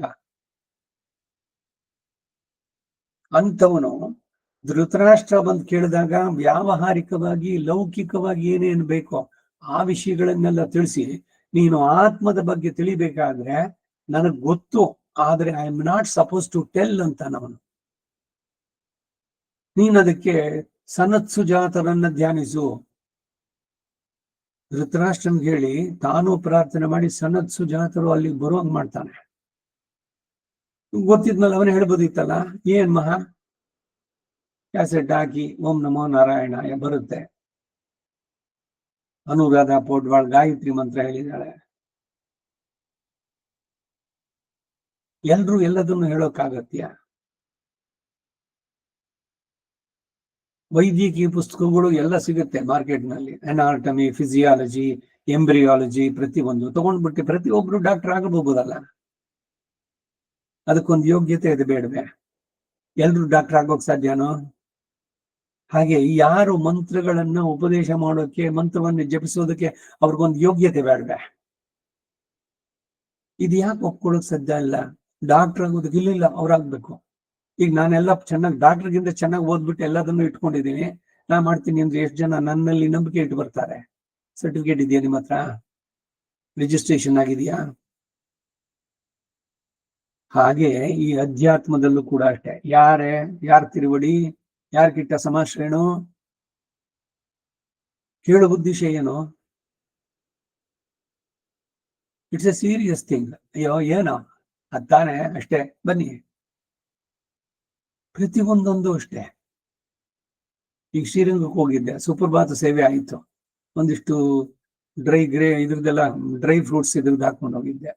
ಅವರು ಧನ್ವಂತರಿ ಸನ್ನಿಧಿ ಇದರಲ್ಲಿ, ಸ್ವಾಮಿ ಹಿಂಗೆ ಸ್ವರೂಪದಲ್ಲಿ ಇರ್ಕಿಂಗು ಪೆರುಮಾಳಕ್ಕೆ ಇಪ್ಪ ಸುಪ್ರಭಾತ ಸೇವೆ, ಅವ್ರಿಗೆ ಇನ್ನೂ ಆರಾಧನೆ ಆಗಿಲ್ಲ, ಇಪ್ಪ ಅಂಶ ಇಲ್ಲೇ ಅಂತಂದ್ರು. ವಾಪಸ್ ಸೇರ್ಕೊಂಡ್ಬಂದ್ಲೆ. ಅವ್ರನ್ನ ತಪ್ಪು ಅಂತ ಹೇಳೋದ? ಅಷ್ಟು ದೂರದಿಂದ ಬಂದಿದ್ದೀವಿ, ಏನ್ ತಂದಿದ್ದಕ್ಕೆ ನಿವೇದನೆ ಮಾಡ್ಬಿಡಿ. ಅವ್ರು ಭಾವಿಸ್ತಾರೆ ಸುಪ್ರಭಾತ, ಅವನಿಗಿನ್ನು ಸ್ನಾನ ಇದೆಲ್ಲ ಆಗಿ ಅರ್ಚನೆ ಪ್ರತಿಯೊಂದಾದ್ಮೇಲೆ ಭೋಜ್ಯಾಸನ. ಯಾವಾಗ್ಲೂ ಭೋಜ್ಯಾಸನ ಮೊದಲೇ ಕೊಟ್ಟು ಬಿಡೋದೆ. ಒಂದು set of discipline, we should recognise that, respect that. ಹಾಗೆ ಇಲ್ಲೂ ಕೂಡ ಅಷ್ಟೇ. ಮಂತ್ರಗಳು ಎಲ್ರಿಗೂ ಅಲ್ಲ. ಮಂತ್ರಂ ಯತ್ನೇನ ಗೋಪಯತೆ, ಗುರುಂ ಪ್ರಕಾಶೇ ಧೀಮಾನ್ ಮಂತ್ರಂ ಯತ್ನೇನ ಗೋಪಯತೆ. ಮಂತ್ರೋಪದೇಶ ಇಲ್ಲದೆ ಎಲ್ಲದನ್ನು ನಾನೇ ಹೊಡಿತೀನಿ ಎಲ್ಲದನ್ನು ಅಂತಂದ್ರೆ ಹೇಗೆ ಸರಿಯಾಗುತ್ತೆ? ಪುಸ್ತಕದಲ್ಲಿ ಇದೆ. ಅವ್ರ ಜೊತೆನಲ್ಲಿ ಕೂತ್ಕೊಂಡು ನಾನು ಮಾಡದೆ. ಸುದರ್ಶನ ಹೋಮ ನಡೆಸ್ತಾರೆ ಎಲ್ರು, ಅನೇಕರು. ಕೇಳಿದ್ರೆ 2 ಸಲ ನೋಡಿದೆ, ನಾನೇ ಶುರು ಮಾಡಿದೆ. ಇಲ್ಲಿ ಲೋಕದಲ್ಲಿ ಇವರನ್ನು ಮೆಚ್ಚಿಸ್ಬಿಡ್ಬೋದು, ಆದ್ರೆ ಭಗವಂತನ ದೃಷ್ಟಿನಲ್ಲಿ ಯಾವುದನ್ನ ಮಾಡಬಾರ್ದು ಅದನ್ನ ಮಾಡಿದ್ದಕ್ಕೇನು ಅಂದ್ರೆ ಆಗಬಾರದ್ದೇ ಆಗತ್ತೆ. ಅದರಿಂದ ಒಳ್ಳೇದಾಗೋದಿಲ್ಲ ಖಂಡಿತ. ಏನೋ ಒಂದು ಕಾಸ್ಟ್ಲಿದು ಟ್ಯಾಬ್ಲೆಟ್, ಈ ಕಂಪ್ಯೂಟರ್ ಲ್ಯಾಪ್ಟಾಪ್ ತಂದ್ಬಿಟ್ಟು ನಾನೇ ನೋಡ್ತೀನಿ, ಅದ್ರದ್ದೊಂಚೂರು ಮ್ಯಾನ್ಯುಲಿ ಮಾಡಿ ಎಲ್ಲಿಗೋ ಏನೋ ಹಾಕಿ ಢಮಾರ್ ಅನ್ಸಿ, ಆ ಥರದಲ್ಲಿ ಆಗುತ್ತೆ. ಯಾರು ಅದರಲ್ಲಿ ನಿಪುಣರೋ ಅಥವಾ ಅದಕ್ಕೆ ಉಪದೇಶ ಪಡೆದಿದ್ದಾರೋ ಅಂಥವರಿಂದ ಆಗಬೇಕು. ಎಷ್ಟು ಉದಾಹರಣೆಗಳು ಬೇಕು ನಿಮ್ಗೆ? ನನಗೆ ಯಾರೋ ಸುದರ್ಶನ ಹೋಮ ಮಾಡಿಸಿದ್ರು, ನಾ ಮಾಡಿಸೋಲ್ಲ ಅಂದೆ, ನನಗೆ ಮಂತ್ರೋಪದೇಶ ಆಗಿಲ್ಲ ಅಂತ. 1 ವರ್ಷ ಆಯ್ತು. ಮುಂದಿನ ವರ್ಷ ಮಾಮ ನೀವೇ ಮಾಡಿಸ್ಬೇಕು. ನನಗಾಗಿಲ್ರಿ, ಅದು ಮಾಡೋಲ್ಲ ಅಂದ್ರೆ ಉಪದೇಶ ತಗೊಂಡು ಮಾಡಿ. ಹಾಗಾರೆ ಕಡೆಗೆ ಅವರು ಬಲವಂತಕ್ಕೆ ನಾನು ರಂಗಪ್ರಿಯ ಸ್ವಾಮಿಗಳ ಹತ್ರ ಹೋದೆ. ರಂಗಪ್ರಿಯ ಸ್ವಾಮಿಗಳು ಹೇಳಿದ್ರು, ಸನ್ಯಾಸಿಗಳಕ್ಕಿಂತ ವಾಂಡಪ್ಪ ನೀನು ಗೃಹಸ್ಥಾಳಿನ ಸ್ವೀಕಾರ ಪಣ್ಣೆ, ಅದು ரொம்ப ಎಫೆಕ್ಟಿವ್, ನಾನು ಅನಂತಕ್ಕೆ ಸೋಲ್ರಿ ಅಂತಂದ್ರು. ಅವ್ರು ಹೇಳ್ಬೋದಿತ್ತಲ್ಲ ನನಗೆ. ಅವರು ಧರ್ಮವನ್ನು ಅತಿಕ್ರಮಿಸ್ಲಿಲ್ಲ. ಯಾರು ಏನೇನ್ ಮಾಡ್ಬೇಕು ಅದು ಮಂತ್ರ ಉಪದೇಶ ಹಿಂಗಾಗಬೇಕು ಹಂಗಾಗಬೇಕು. ಇದೆಲ್ಲ ಎಷ್ಟು ಸೀರಿಯಸ್ ಅನ್ನೋದನ್ನ ನೋಡ್ಬೇಕು. ಸುಮ್ಮನೆ ಎಲ್ಲರೂ ಸೇರ್ಕೊಂಡ್ರು ಎಲ್ಲದನ್ನ ಅದನ್ನೂ ಹೇಳ್ತೀನಿ ಇದನ್ನೂ ಹೇಳ್ತೀನಿ ತಲೋ ಬನ್ನಿ.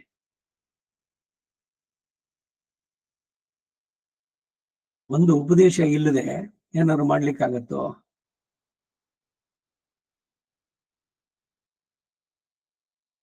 ಬ್ರಹ್ಮ ವಿದ್ಯೆಗೆ ಅಧ್ಯಾತ್ಮ ವಿದ್ಯೆ ಎಂಬ ಸಂಜ್ಞೆ ಯಾಕೆ ಅಂದ್ರೆ ಆತ್ಮನಿ ವಕ್ತವ್ಯಂ ಎಂಬ ವ್ಯಾಖ್ಯಾನದಿಂದ. ಶರೀರದಲ್ಲಿರುವ ಆತ್ಮ ವಿಷಯವಾದದ್ದು ಆತ್ಮ ಸಂಬಂಧಿಯಾದ ವಿದ್ಯೆ. ಅದಕ್ಕೆ ಇವನು ಹೇಳಲಿಲ್ಲ, ವಿದುರ, ತಿರುಮಳಿಸಿ ಆಳ್ವಾರ್ ಭಗವಂತನ ಆಯುಧಗಳಲ್ಲಿ ಒಂದರ ಇದಾದವರು. ಅವ್ರು ಹೇಳಿದ್ರೇನು? ಕೃಷ್ಣೇನ ನಕರೆ ಭಿನ್ನಂ. ಆ ಜಾಗದಲ್ಲಿ ನಿಲ್ಸಿದ್ದೀರಿ, ಕಂಟಿನ್ಯೂ ಮಾಡಿ ಅಂತ.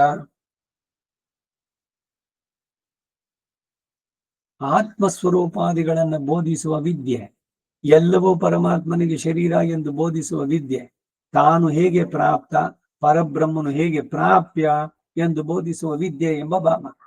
ಮೊದಲು ಆತ್ಮ ವಿಷಯವಾದ ಸ್ವರೂಪ ಸ್ವಭಾವಾದಿಗಳು ಉಪದೇಶಿಸಲ್ಪಟ್ಟಿದ್ದರಿಂದಲೇ ಈಗ ಬ್ರಹ್ಮವಿದ್ಯಾದ ಭಕ್ತಿ ಯೋಗ ನಿಷ್ಪತ್ತಿ ವಿವೃದ್ಧಿಗಳಲ್ಲಿ ವಿಶ್ವಾಸ ಉಂಟಾಗಿದೆ ಅನ್ನೋದು ಕೂಡ ಇಲ್ಲಿ ಸೂಚಿತ. ಇದಿಷ್ಟು ಈ ಮೊದಲನೇ ಶ್ಲೋಕಕ್ಕೆ ಭಾಷ್ಯ. 2ನೇ ಶ್ಲೋಕಕ್ಕೆ ತಥಾಚ ಅಂತ ಅವತಾರಿಕೆ, ಭಾಷ್ಯ ಅವತಾರಿಕೆ ತಥಾಚ.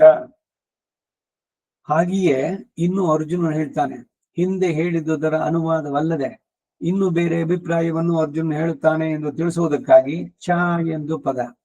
ಹಿಂದೆ ಮೋಹಜ್ಞಾನ ತೊಲಗಿತು ಅಂತ ಹೇಳಿ ಈ ಶ್ಲೋಕದಿಂದ ನಿನ್ನ ಮಹಾತ್ಮೆಯ ನಿನ್ನ ಉಪದೇಶದಿಂದಲೇ ವಿದಿತವಾದ್ದರಿಂದ ಮೋಹ ತೊಲಗಲು ಹೇತು, ಇದು ಕಾರಣ ಎಂದು ಹೇಳಿದ್ವಿ.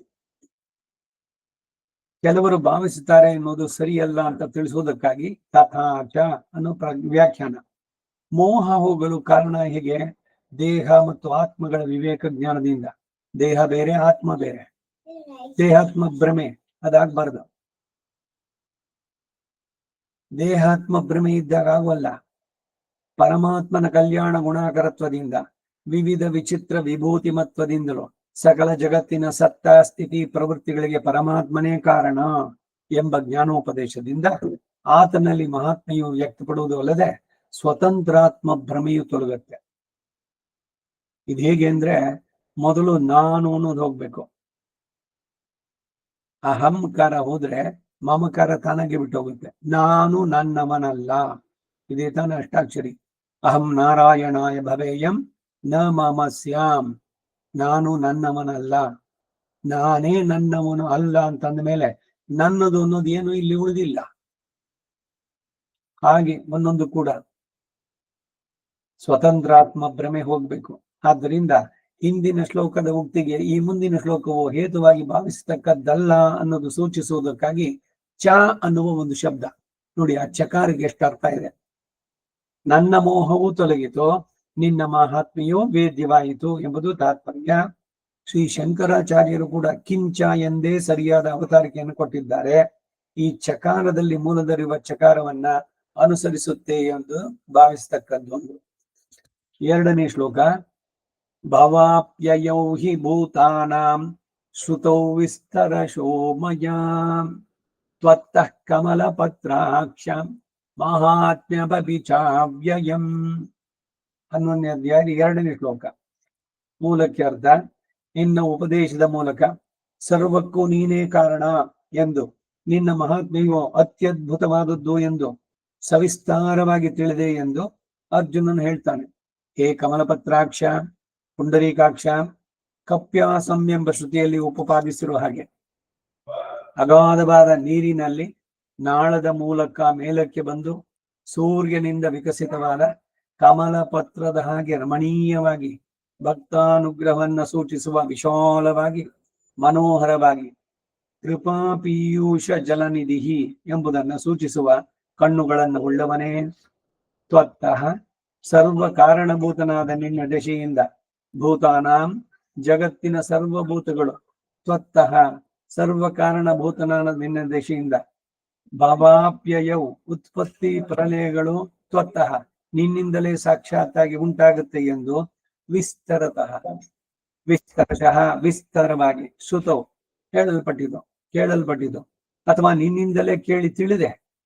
ಅಹಂ ಆದಿಶ್ಚ ಮಧ್ಯಂಚ ಭೂತಾನಾಂ ಅಂತ ಏವಚ ಇತ್ಯಾದಿ ವಾಕ್ಯಗಳ ಮೂಲಕವಾಗಿ ಉಪದೇಶಿಸಲ್ಪಟ್ಟೆನು ಎಂಬ ತಾತ್ಪರ್ಯ. ಹಾಗೆ ಮಹಾತ್ಮ್ಯಮಪಿ ಉಭಯ ವಿಭೂತಿ ನಾಯಕನಾಗಿಯೂ ಕಲ್ಯಾಣ ಗುಣ ಮಹೋದಧಿಯಾಗಿಯೂ ಆ ವಿಭೂತಿಗಳಲ್ಲಿ ವಿವಿಧ ವಿಚಿತ್ರತೆ ಏನು, ಶ್ರೇಷ್ಠತೆ ಏನು ಇವುಗಳಿಂದ ಕೂಡಿದವನಾಗಿಯೂ ಇರುವ ಮಹಾತ್ಮೆಯನ್ನು ಕೂಡ ಮಯ ಮಹಾಭಾಗ್ಯಶಾಲಿಯಾದ ನಿನ್ನಿಂದ ವಿಸ್ತರಶಃ ವಿಸ್ತಾರವಾಗಿ ಶ್ರುತಂ ಕೇಳಲ್ಪಟ್ಟಿತು. ಮಯಾ ವಿಸ್ತರಶೋ ಶ್ರುತಂ ಎಂದು ಇಟ್ಟುಕೊಳ್ಳಬೇಕು ಎಂದು ತೋರಿ ಬರುತ್ತೆ. ಇಲ್ಲಿ ತ್ವತ್ತಃ ಎಂಬುದನ್ನ ಭವಾಪ್ಯಯೌ ಎಂಬುದರೊಂದಿಗೆ ಶ್ರೀ ಭಾಷ್ಯಕಾರರು ಅನ್ವಯಿಸಿದ್ದಾರೆ. ನಿನ್ನಿಂದಲೇ ಈ ಕೃತ್ಸ್ನ ಜಗತ್ತಿನ ಸೃಷ್ಟಿ ಸ್ಥಿತಿ ಲಯಾದಿಗಳು ಎಂಬುದು ಶ್ರುತೌ ಎಂದು ವ್ಯಾಖ್ಯಾನ ಮಾಡಿದ್ದಾರೆ. ಹೀಗೆ ಅನ್ವಯಿಸುವುದರಿಂದ ಒಂದು ಸ್ವಾರಸ್ಯವು ಏರ್ಪಡುತ್ತೆ. ಹಿಂದಿನ ಶ್ಲೋಕದಲ್ಲಿ ತನಗೆ ಭ್ರಮೆ ಹೋಯಿತು ಅಂತ ಹೇಳಿದ್ರಿಂದ ಈ ಮನುಷ್ಯ ರೂಪದಲ್ಲಿರುವ ಶ್ರೀಕೃಷ್ಣನು ಸೃಷ್ಟಿ ಸ್ಥಿತಿ ಲಯಗಳಿಗೆ ಹೇಗೆ ಕಾರಣನು ಎಂಬ ಭ್ರಮೆಯು ತೊಲಗಿತು ಎಂಬ ಅರ್ಥ ಬರುವುದರಿಂದ ಸರಸವಾದ ಅನ್ವಯ ಎಂದೇ ಭಾವಿಸತಕ್ಕದ್ದು. ನೀನು ಪರತತ್ವ ಎಂಬುದರಲ್ಲಿ ನನಗೆ ಈಶದಪಿ ಸಂದೇಹ ಇಲ್ಲವಾದ್ದರಿಂದ ಮುಂದಿನ 3ನೆಯ ಶ್ಲೋಕದಲ್ಲಿ ವಿಶ್ವರೂಪ ದರ್ಶನವನ್ನ ಪ್ರದರ್ಶಿಸು ಎಂಬ ವಿಶೇಷ ಪ್ರಾರ್ಥನೆಗೆ ಈ ಅನ್ವಯ ಸಾಧಕವಾಗುತ್ತೆ. ಆ ಮಹಾತ್ಮೆ ಎಂಥದ್ದು ಅಂದ್ರೆ ಅವ್ಯಯಂ, ನಾಶರಹಿತವಾದದ್ದು, ಚ್ಯುತಿ ಇಲ್ಲದ್ದು. ಈ ಕಲ್ಯಾಣ ಗುಣಕರತ್ವದ ಮಹಾತ್ಮೆಗೂ ವಿಭೂತಿ ಮತ್ವದ ಮಹಾತ್ಮೆಗೂ ಚ್ಯುತಿ ಇಲ್ಲ ಎಂದು ಕಂಠೋಕ್ತವಾಗಿರುವಾಗ ಮಿಥ್ಯಾವಾದಕ್ಕೆ ಅನುಕೂಲ ಇಲ್ಲ. ಬ್ರಹ್ಮ ಒಂದೇ ಸತ್ಯ, ಜಗತ್ತು ಮಿಥ್ಯೆ, ಅದ್ವೈತದ ಖಂಡನೆ. ಗೀತೆಯ ಮಿಥ್ಯಾವಾದಕ್ಕೆ ಅವಕಾಶವನ್ನೇ ಕೊಟ್ಟಿಲ್ಲ. ಯಾವಾಗ ಭವಾಪ್ಯಯವು ಅನ್ನೋದ್ರಿಂದ ಸೃಷ್ಟಿ ಲಯಗಳು ಹೇಳಲ್ಪಟ್ಟವೋ ಆಗ ಸ್ಥಿತಿ ಪ್ರವೃತ್ತಿ ರಕ್ಷಣಾದಿಗಳು ಹೇಳಿದಂತಾಯ್ತು. ಇಲ್ಲಿ ಭೂತ ಶಬ್ದದಿಂದ ಚಿದ ಚಿತ್ತುಗಳ ಸಮ್ಮೇಳನವುಳ್ಳ ಜಗತ್ತಿನ ವಸ್ತುಗಳೇ ಬೋಧಿಸಲ್ಪಟ್ಟವು. ಇಲ್ಲಿ ವಿಸ್ತರಶಃ ಎಂಬುದರಿಂದ ಪರಮಾತ್ಮನ ಸ್ವರೂಪಾದಿಗಳ ಕಲ್ಯಾಣ ಗುಣಗಳ ಮತ್ತು ವಿಭೂತಿ ಯೋಗದ ವಿಸ್ತರ ರೂಪದ ಉಪದೇಶ ಸೂಚಿಸಲ್ಪಟ್ಟಿತು. ಶ್ರುತೌ ಸಾಕ್ಷಾತ್ತಾಗಿ ನಿನ್ನಿಂದಲೇ ಕೇಳಲ್ಪಟ್ಟಿರೋದ್ರಿಂದ ತನಗೆ ಆ ಉಪದೇಶದಲ್ಲಿ ಪರಿಪೂರ್ಣ ನಂಬಿಕೆ, ವಿಶ್ವಾಸ, ತನ್ಮೂಲಕವಾಗಿ ವಿಶೇಷ ಭಕ್ತಿಯೋ ಆಸ್ತಿಕ್ಯವೋ ಅದರಿಂದ ಕೃತಜ್ಞತೆಯು ಉಂಟಾಯಿತು ಎಂಬ ಭಾವ. ಶ್ರದ್ಧೆಯಿಂದ ಕೇಳೋದು, ಕೇಳಿದ್ರಲ್ಲಿ ಪೂರ್ಣವಾದ ನಂಬಿಕೆ ಬೇಕು. ಅದರಲ್ಲಿ ಮತ್ತೆ ಮತ್ತೆ ಸಂದೇಹಗಳು ಬರಬಾರ್ದು. ಏನೋ ಹೇಳಿದ್ರು ಅವರು, ಮಹಾವಿಶ್ವಾಸ ಖಂಡಿತ ಅವಶ್ಯಕ. ಚೆನ್ನಾಗಿ ಕೇಳಿಸ್ಕೋಬೇಕು. ಕೇಳುವಾಗ ಬೇರೆ ಕಡೆ ಮನಸ್ಸು ಇಲ್ಲಿಗೆ ಹೋಗಬಾರದು. ತ್ರಿಕರಣ ಪೂರ್ವಕವಾಗಿ ಶ್ರವಣ, ಮನನ, ನಿಧಿಧ್ಯಾಸನ ಇದು ಒಂದೊಂದೇ ಹಂತವಾಗಿ ಬರುವಂತಹದ್ದು. ಕಮಲಪತ್ರಾಕ್ಷ ಎಂಬ ಪದದಿಂದ ಹಿಂದಿನ ಶ್ಲೋಕದಲ್ಲಿ ಉಪಯೋಗಿಸಿದ ಮದನುಗ್ರಹಾಯ ಎಂಬಲ್ಲಿ ತೋರಿ ಬರುವ ಪರಿಪೂರ್ಣ ಕೃಪಾ ವಾತ್ಸಲ್ಯಾದಿಗಳಲ್ಲಿ ದ್ಯೋತಿತವಾದದ್ದು. ಹೇ ಪುಂಡರೀಕಾಕ್ಷ, ಅರವಿಂದ ದಳಾಯತಾಕ್ಷ, ಅಂಗಣ್ ಶಂಗಣ್ ಪಂಗಯ ಕಣ್ಣನ್, ಇಂದೀವರ ದಳ ಶ್ಯಾಮ, ಇಂದೀವರ ಕಮಲ ದಳ ನೇತ್ರ. ಭಗವಂತನನ್ನ ಅವನ ಸ್ವರೂಪವನ್ನು ಪೂರ್ಣವಾಗಿ ನಿಷ್ಕೃಷಿ ಹೇಳುವಂತಹದ್ದು ಅದು ಆ ಪದ. ಸ್ವರೂಪ ನಿರೂಪಕ ಧರ್ಮ ಇದು. ಅವನೊಬ್ಬರಿಗೇನೆ ಈ ರೀತಿ, ಇನ್ಯಾರಿಗೂ ಇರ್ಲಿಕ್ಕೆ ಸಾಧ್ಯ ಇಲ್ಲ. ಅವನೊಬ್ಬ ಅಂದ್ರೆ ಅವರಿಬ್ರು ದ್ವಂದ್ವ, ಮಹಾಲಕ್ಷ್ಮಿ ಸೇರಿದಂತೆ. ಅಂಥದ್ದು ಇನ್ಯಾರಿಗೂ ಇರ್ಲಿಕ್ಕೆ ಸಾಧ್ಯ ಇಲ್ಲ. ಹೀಗೆ ಈಗ ಈ 2ನೇ ಶ್ಲೋಕಕ್ಕೆ ಭಾಷ್ಯ. ತಥಾ ಸಪ್ತಮ ಪ್ರವೃತ್ತಿ ದಶಮ ಪರ್ಯಂತೆ ತದ್ ವ್ಯತಿರಿಕ್ತಾನಾಂ ಸರ್ವೇಷಾಂ ಭೂತಾನಾಂ ತ್ವತ್ತಃ ಪರಮಾತ್ಮನೋ ಭವಾಪ್ಯಯೌ ಉತ್ಪತ್ತಿ ಪ್ರಲಯೌ ವಿಸ್ತರಶೋ ಮಯಾ ಶ್ರುತೌ ಹಿ ಕಮಲಪತ್ರಾಕ್ಷ ತವಾವ್ಯಯಂ ನಿತ್ಯಂ ಸರ್ವಚೇತನಾಚೇತನ ವಸ್ತುಶೇಷಿತ್ವಂ ಜ್ಞಾನ ಬಲಾದಿ ಕಲ್ಯಾಣ ಗುಣಗಣೈಕ ಸ್ತವೈಷ ಪರತರತ್ವಂ ಸರ್ವಾಧಾರತ್ವಂ ಚಿಂತಿತ ನಿಮಿಷಿತಾದಿ ಸರ್ವ ಪ್ರವೃತ್ತಿಷು ತವೈವ ಪ್ರವರ್ತಯಿತೃತ್ವ ಮಿಥ್ಯಾದ್ ಅಪರಿಮಿತಂ ಮಾಹಾತ್ಮ್ಯಂಚ ಶ್ರುತಂ ಹಿ ಶಬ್ದೋ ವಕ್ಷಮಾಣ ದಿದೃಕ್ಷ್ಯಾದ್ಯೋತನಾರ್ಥಃ. ಇದಿಷ್ಟು 2ನೇ ಶ್ಲೋಕಕ್ಕೆ ಭಾಷ್ಯ. ಈ ಭಾಷ್ಯದ ಅರ್ಥ: ನನಗೆ ಪರಮಾಸ್ತಿಕ್ಯವು, ನಿನ್ನಲ್ಲಿ ನಿರತಿಶಯ ಮಹಾತ್ಮೆಯು ಉಂಟಾಯಿತು ಎಂದು ಕೃತಜ್ಞತೆಯನ್ನ ಅರ್ಜುನ ಸೂಚಿಸ್ತಾನೆ. ತಥ ಹಾಗೆಯೇ ಅಂದರೆ ಅರ್ಜುನನನ್ನು ಹೇಳುತ್ತಾನೆ ಅನ್ನೋ ಭಾವ. ಸಪ್ತಮ ಪ್ರಭೃತಿ ದಶಮ ಪರ್ಯಂತೆ, ಸಪ್ತಮಾಧ್ಯಾಯ ಮೊದಲುಗೊಂಡು ದಶಮಾಧ್ಯಾಯವನ್ನ ಮುಗಿಸಿ ಹೇಳೋದ್ರಲ್ಲಿ ಒಂದೊಂದು ಅಧ್ಯಾಯಗಳಿಗೆ ಹೇಗೆ ಸಂಬಂಧ ಅಂತ ಹೇಳಿದ್ರೆ, ಪ್ರಥಮ ಷಟ್ಕ ಮೊದಲು ಹೇಳಿದ್ರು, 6 ಅಧ್ಯಾಯದಲ್ಲಿ ಹೇಳಿದ್ದೇನು. 7ನೇ ಅಧ್ಯಾಯದಿಂದ 10ನೇ ಅಧ್ಯಾಯ ತನಕ ತಿಳಿಸಿದ್ದು. ತ್ವದ್ ವ್ಯತಿರಿಕ್ತಾನ, ನಿನಗಿಂತಲೂ ಬೇರೆಯಾದ, ಸರ್ವೇಷಾಂ ಭೂತಾನ, ಸಮಸ್ತ ಚಿನ್ಮಿಷ್ಟವಾದ ಈ ಜಗತ್ತಿನಲ್ಲಿರುವ ಭೂತಗಳ, ತ್ವತ್ತಃ ನಿನ್ನ ಮೂಲಕವಾಗಿಯೇ, ಭವಾಪ್ಯಯೌ ಅಂದರೆ ಉತ್ಪತ್ತಿ ಪ್ರಲಯವು, ಸೃಷ್ಟಿ ಪ್ರಳಯಗಳು, ಸಂಸಾರ ಮತ್ತು ಮೋಕ್ಷ ಎಂಬ ಅರ್ಥವು ಇಲ್ಲಿ ಸರಿ ಹೋಗೋದಿಲ್ಲ. ವಿಸ್ತರಶಃ ವಿಸ್ತರಿಸಲ್ಪಟ್ಟವುಗಳಾಗಿ, ಮಯ ನನ್ನಿಂದ, ಶ್ರುತೌಹಿ ಕೇಳಲ್ಪಟ್ಟವಷ್ಟೇ. ಭಕ್ತಿರಸ ಚೆನ್ನಾಗಿ ನೆಲೆಗೊಳ್ಳಲು ಸರ್ವೇಶ್ವರನಲ್ಲಿ ಪರಿಪೂರ್ಣತಾರೂಪ ಮಹಾತ್ಮೆಯು, ಕೃಪಾ ಪುರಸ್ಸರವಾದ ಅನುಗ್ರಹವು ಇರಬೇಕು. ಇವೆರಡು ಉಂಟು ಎಂದು ತಿಳಿಸೋದಕ್ಕಾಗಿ 7ನೇ ಅಧ್ಯಾಯ ಮೊದಲುಗೊಂಡು 10ನೇ ಅಧ್ಯಾಯದವರೆಗೂ ವಿಸ್ತರಶಃ ಉಪದೇಶಿಸುತ್ತಾರೆ ಅಂತ ತಿಳಿಸುವುದಕ್ಕಾಗಿ ಸಪ್ತಮ ಪ್ರಭೃತಿ ದಶಮ ಪರ್ಯಂತಂ. ಸಪ್ತಮ ಪ್ರಭೃತಿ ಅಂದ್ರೆ 7ನೇದಿಂದ ಆರಂಭ ಮಾಡಿ. ಈಗ ನಾನು ಉಪನಯನಾದಿ ಇದು ಮಾಡಿಸ್ಬೇಕಾದ್ರೆ ಕೆಲವರಿಗೆ ಕಂಡೀಷನ್ಸ್ ಹೇಳ್ತೀನಿ. ಸಂಧ್ಯಾವನ್ನೇ ನೀವು ಮಾಡ್ತಾ ಇದ್ದೀರಾ? 3 ಹೊತ್ತು ಒಂದ್ಸಲಿ ಮಾಡ್ತಿದ್ದೀನಿ, ಅಥವಾ 2 ಸಲ ಮಾಡ್ತೀನಿ, ಇಲ್ಲ ಆದಾಗ ಮಾಡ್ತೀನಿ ಅಂತಂದ್ರೆ, ಊಟ ದಿವಸನೂ ಮಾಡ್ತಾ ಇದ್ದೀರಾ? ಊಟ ಬಿಟ್ಟಿರೋಕ್ಕಾಗುತ್ತೆ? ಊಟ ಬಿಟ್ಟಿರದೆ ಸಾಧ್ಯನೋ? ಹಾಗೆ ಸಂಧ್ಯವನ್ನೇ ಬಿಟ್ಟಿರಬಾರ್ದು. ಮತ್ತೀಗ ರಿಪೇರಿ ಕೆಲಸ ಹೇಗೆ? ಮಮ ಬ್ರಹ್ಮಚರ್ಯ ಗ್ರಹಣ ಪ್ರಭೃತಿ, ನನಗೆ ಉಪನಯನ ಆದ ದಿವಸ, ಇವಾಗ ಮದುವೆ ಆಗಿ ಅವ್ರ ಮಕ್ಕಳಿದ್ದಾರೆ ಎಲ್ಲ ಸರಿ, ಅವನಿಗೆ ಯಾವ ವರ್ಷದಲ್ಲಿ ಉಪನಯನ ಆಯ್ತೋ ಅವತ್ತಿನ ದಿವಸ ಆರಂಭ ಗಾಯತ್ರಿ.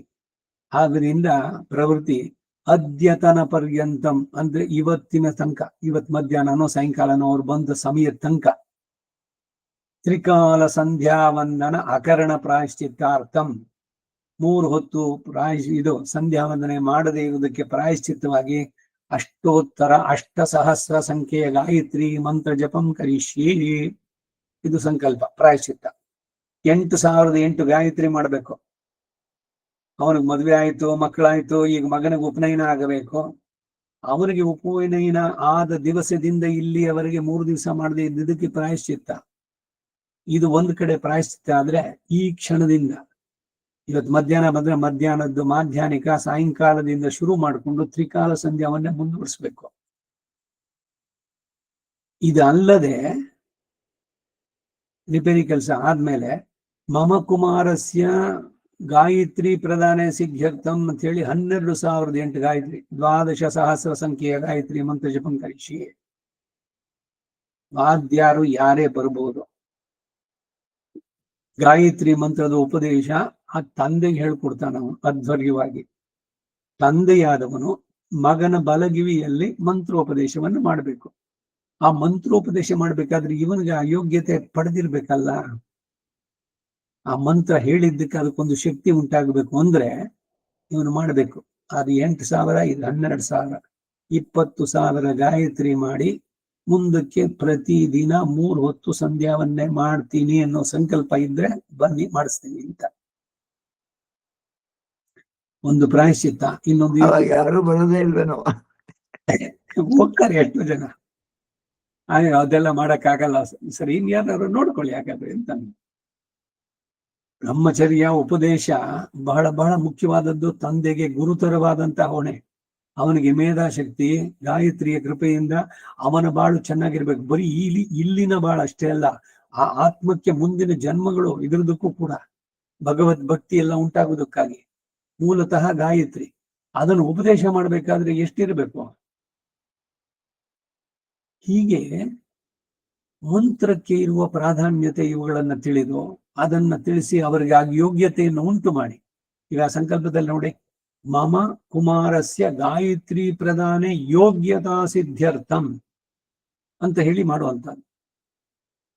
ಹಾಗೆ ಇಲ್ಲಿ ಸಪ್ತಮ ಪ್ರವೃತ್ತಿ ತದ್ವ್ಯತಿರಿಕ್ತಾನಾಂ ಸರ್ವೇಷಾಂ ಭೂತಾನಾಂ. ಇದೊಂದು ಏಕೆ ಭಾಷ್ಯ ಅಂದ್ರೆ ಅದು ನ್ಯಾಯವಾದ ಪ್ರಶ್ನೆ. ನಾನು ಚಿತ್ತಿನೊಂದಿಗೆ ಯಾವಾಗಲೂ ಸೇರಿಯೇ ಇರ್ತೇನೆ. 10ನೇ ಅಧ್ಯಾಯದ 40ನೇ ಶ್ಲೋಕ. ಅಪೃಥಕ್ ಸಿದ್ಧ ವಿಶೇಷಣಗಳು, ಅವುಗಳು ನನಗೆ ಶರೀರ, ನಾನು ಆತ್ಮ. ಭಗವಂತ ಹೇಳಿದ ಮಾತಿದು.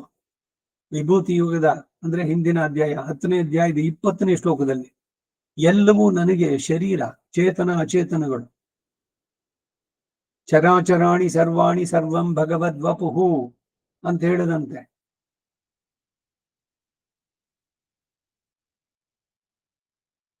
ಹೀಗೆಲ್ಲ ಹೇಳಿರೋದ್ರಿಂದ ಯಾವಾಗ ಭೂತಗಳಿಗೆ ಸೃಷ್ಟಿ ಸ್ಥಿತಿ ಲಯಗಳಾದವೋ ತನಗೂ ಹಾಗೆ ಉಂಟೋ. ಚೇತನ ಅಚೇತನಗಳಿಗೆ ಎಲ್ಲ ಸರಿ, ಇವನಿಂದ ನೇಮಿಸಲ್ಪಟ್ಟಿದ್ದು. ಹಾಗೆ ಭಗವಂತನಿಗೂ ಉಂಟೋ ಅಂತಂದ್ರೆ ಸೃಷ್ಟಿ ಲಯಗಳು ಪರಮಾತ್ಮ ವ್ಯತಿರಿಕ್ತ ಭೂತಗಳಿಗೆ ವಿನಃ ತನಗಲ್ಲ. ಅದಕ್ಕೆ ಅವನನ್ನ ಉಲಹುಕ್ಕೋರ್ ತನಿಯಪ್ಪನ್ ತನ್ನೈ ಅನ್ನೋದು. ಎನ್ನಪ್ಪನ್, ಪೊನ್ನಪ್ಪನ್, ಮುತ್ತಪ್ಪನ್, ಮಣಿಯಪ್ಪನ್, ತನ್ನೊಪ್ಪಾರಿಲೊಪ್ಪನ್, ತನ್ನಂತ ಇನ್ನೊಬ್ಬ ಇಲ್ಲ.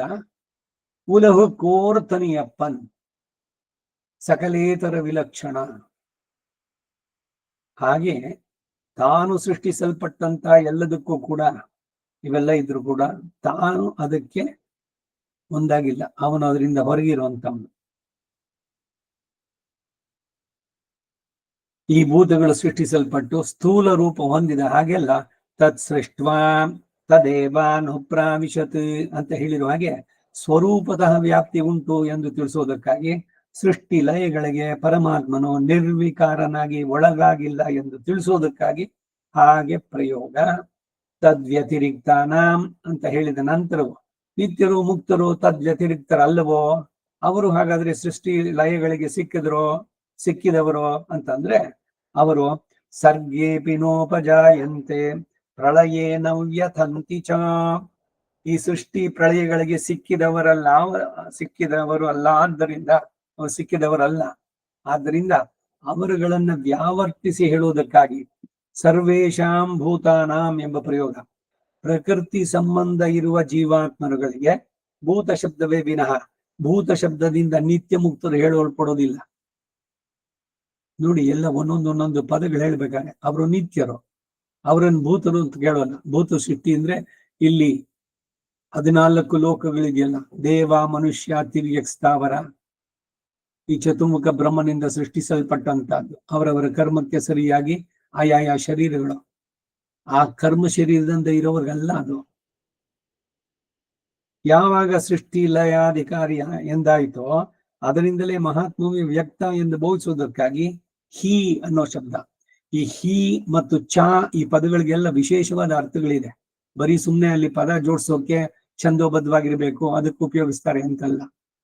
ಖಲು, ಹಿ, ಚ ಇವೆಲ್ಲ ಯಾವಾಗ ಇವೆಲ್ಲ ಕೇಳಲ್ಪಟ್ಟದ್ದಾಯ್ತೋ ಅದರಿಂದ ಸಾಕ್ಷಾತ್ತಾಗಿ ನೋಡಬೇಕು ಎಂಬ ಪರಮ ಕುತೂಹಲ ನನ್ನಲ್ಲಿ ಉಂಟಾಗಿದೆ ಎಂಬ ಭಾವವನ್ನು ಸೂಚಿಸುತ್ತೆ. ಇದನ್ನೇ ಮುಂದೆ ತಿಳಿಸ್ತಾರೆ. ಹಿಂದೆ 20ನೇ ಶ್ಲೋಕದಲ್ಲಿ ನಾನು ಯಾವಾಗ ಆದಿ ಸೃಷ್ಟಿಕರ್ತನಾದನೋ ಆಗ ಅವೆಲ್ಲವನ್ನು ಶರೀರವಾಗಿ ಹೊಂದಿ ಅವುಗಳಿಗೆ ಆತ್ಮವಾದ್ದರಿಂದ ಸರ್ವ ನಿಯಂತೃತ್ವವು ತನ್ಮೂಲಕವಾಗಿ ಮಹಾತ್ಮೆಯು ಏರ್ಪಟ್ಟಿತು ಎಂಬ ಭಾವ. ಹೇ ಕಮಲಪತ್ರಾಕ್ಷ, ಕಮಲಪತ್ರದ ಹಾಗೆ ಬಹು ರಮಣೀಯವಾಗಿ ಭಕ್ತರ ಮನಸ್ಸನ್ನು ಆಕರ್ಷಿಸಿ ಅವರಿಗೆ ಅನುಗ್ರಹಿಸುವ ನಿರ್ಹೇತುಕ ಕೃಪಾ ಸೂಚಕವಾದ ಕಣ್ಣುಗಳನ್ನು ಉಳ್ಳವನೇ. ಭಗವನಿಗೆ ಈ ಭಕ್ತರಿಂದ ಏನಾದ್ರು ಆಗ್ಬೇಕಾಗಿದೆಯಾ? ನಿರ್ಹೇತುಕ ಕೃಪೆ ಅಂದ್ರೆ ಯಾವುದೋ ಒಂದು ಕಾರಣಕ್ಕೆ, ಯಾರೋ ಲೌಕಿಕ ವ್ಯವಹಾರದಲ್ಲಿ ಏನೋ ಒಂದು ಮಾಡಿದ್ರಿ, ಯಾರಿಗೋ ಏನೋ ಕೊಟ್ರಿ, ಅಯ್ಯೋ ಅವ್ರನ್ನು ಸ್ವಲ್ಪ ಗುಡ್ ಬುಕ್ಸ್ ನಲ್ಲಿ ಇಟ್ಕೊಂಡಿರ್ಬೇಕು. ಯಾವಾಗ ಏನೋ ಅವಕಾಶ ಬರುತ್ತೋ ಏನೋ, ಅವ್ರು RTOದಲ್ಲಿ ಇದ್ದಾರೆ, ಅವ್ರು ಇನ್ಯಾವುದ್ರಲ್ಲೋ ಇದ್ದಾರೆ, ಏನೋ ಒಂದ್ ಕೆಲಸ ನಮ್ಗೆ ಆಗ್ಬೇಕು ಅಂದ್ರೆ ಅವ್ರ ಹತ್ರ ಹೋಗ್ಬೇಕಾಗತ್ತೆ. ಅದಕ್ಕಾಗಿ ಅವ್ರನ್ನ ಸ್ವಲ್ಪ ಚೆನ್ನಾಗಿ ಇಟ್ಕೊಳ್ಳೋಣ, ಅಷ್ಟೊಂಚೂರು ನೋಡ್ಕೊಳ್ಳೋಣ ಅವ್ರನ್ನ. ಇದು ಲೌಕಿಕವಾದ ಇದ್ರಲ್ಲಿ ಬರುತ್ತೆ. ಹಾಗೆ ಭಗವಂತನಿಗೆ ಇವರಿಂದ ಏನಾದ್ರು ಆಗ್ಬೇಕಾಗಿದೆಯೋ ಇವತ್ತು ಅಥವಾ ಇನ್ಯಾವಾಗಲೂ ಉಪಯೋಗ ಆಗತ್ತೆ ಅಂತ?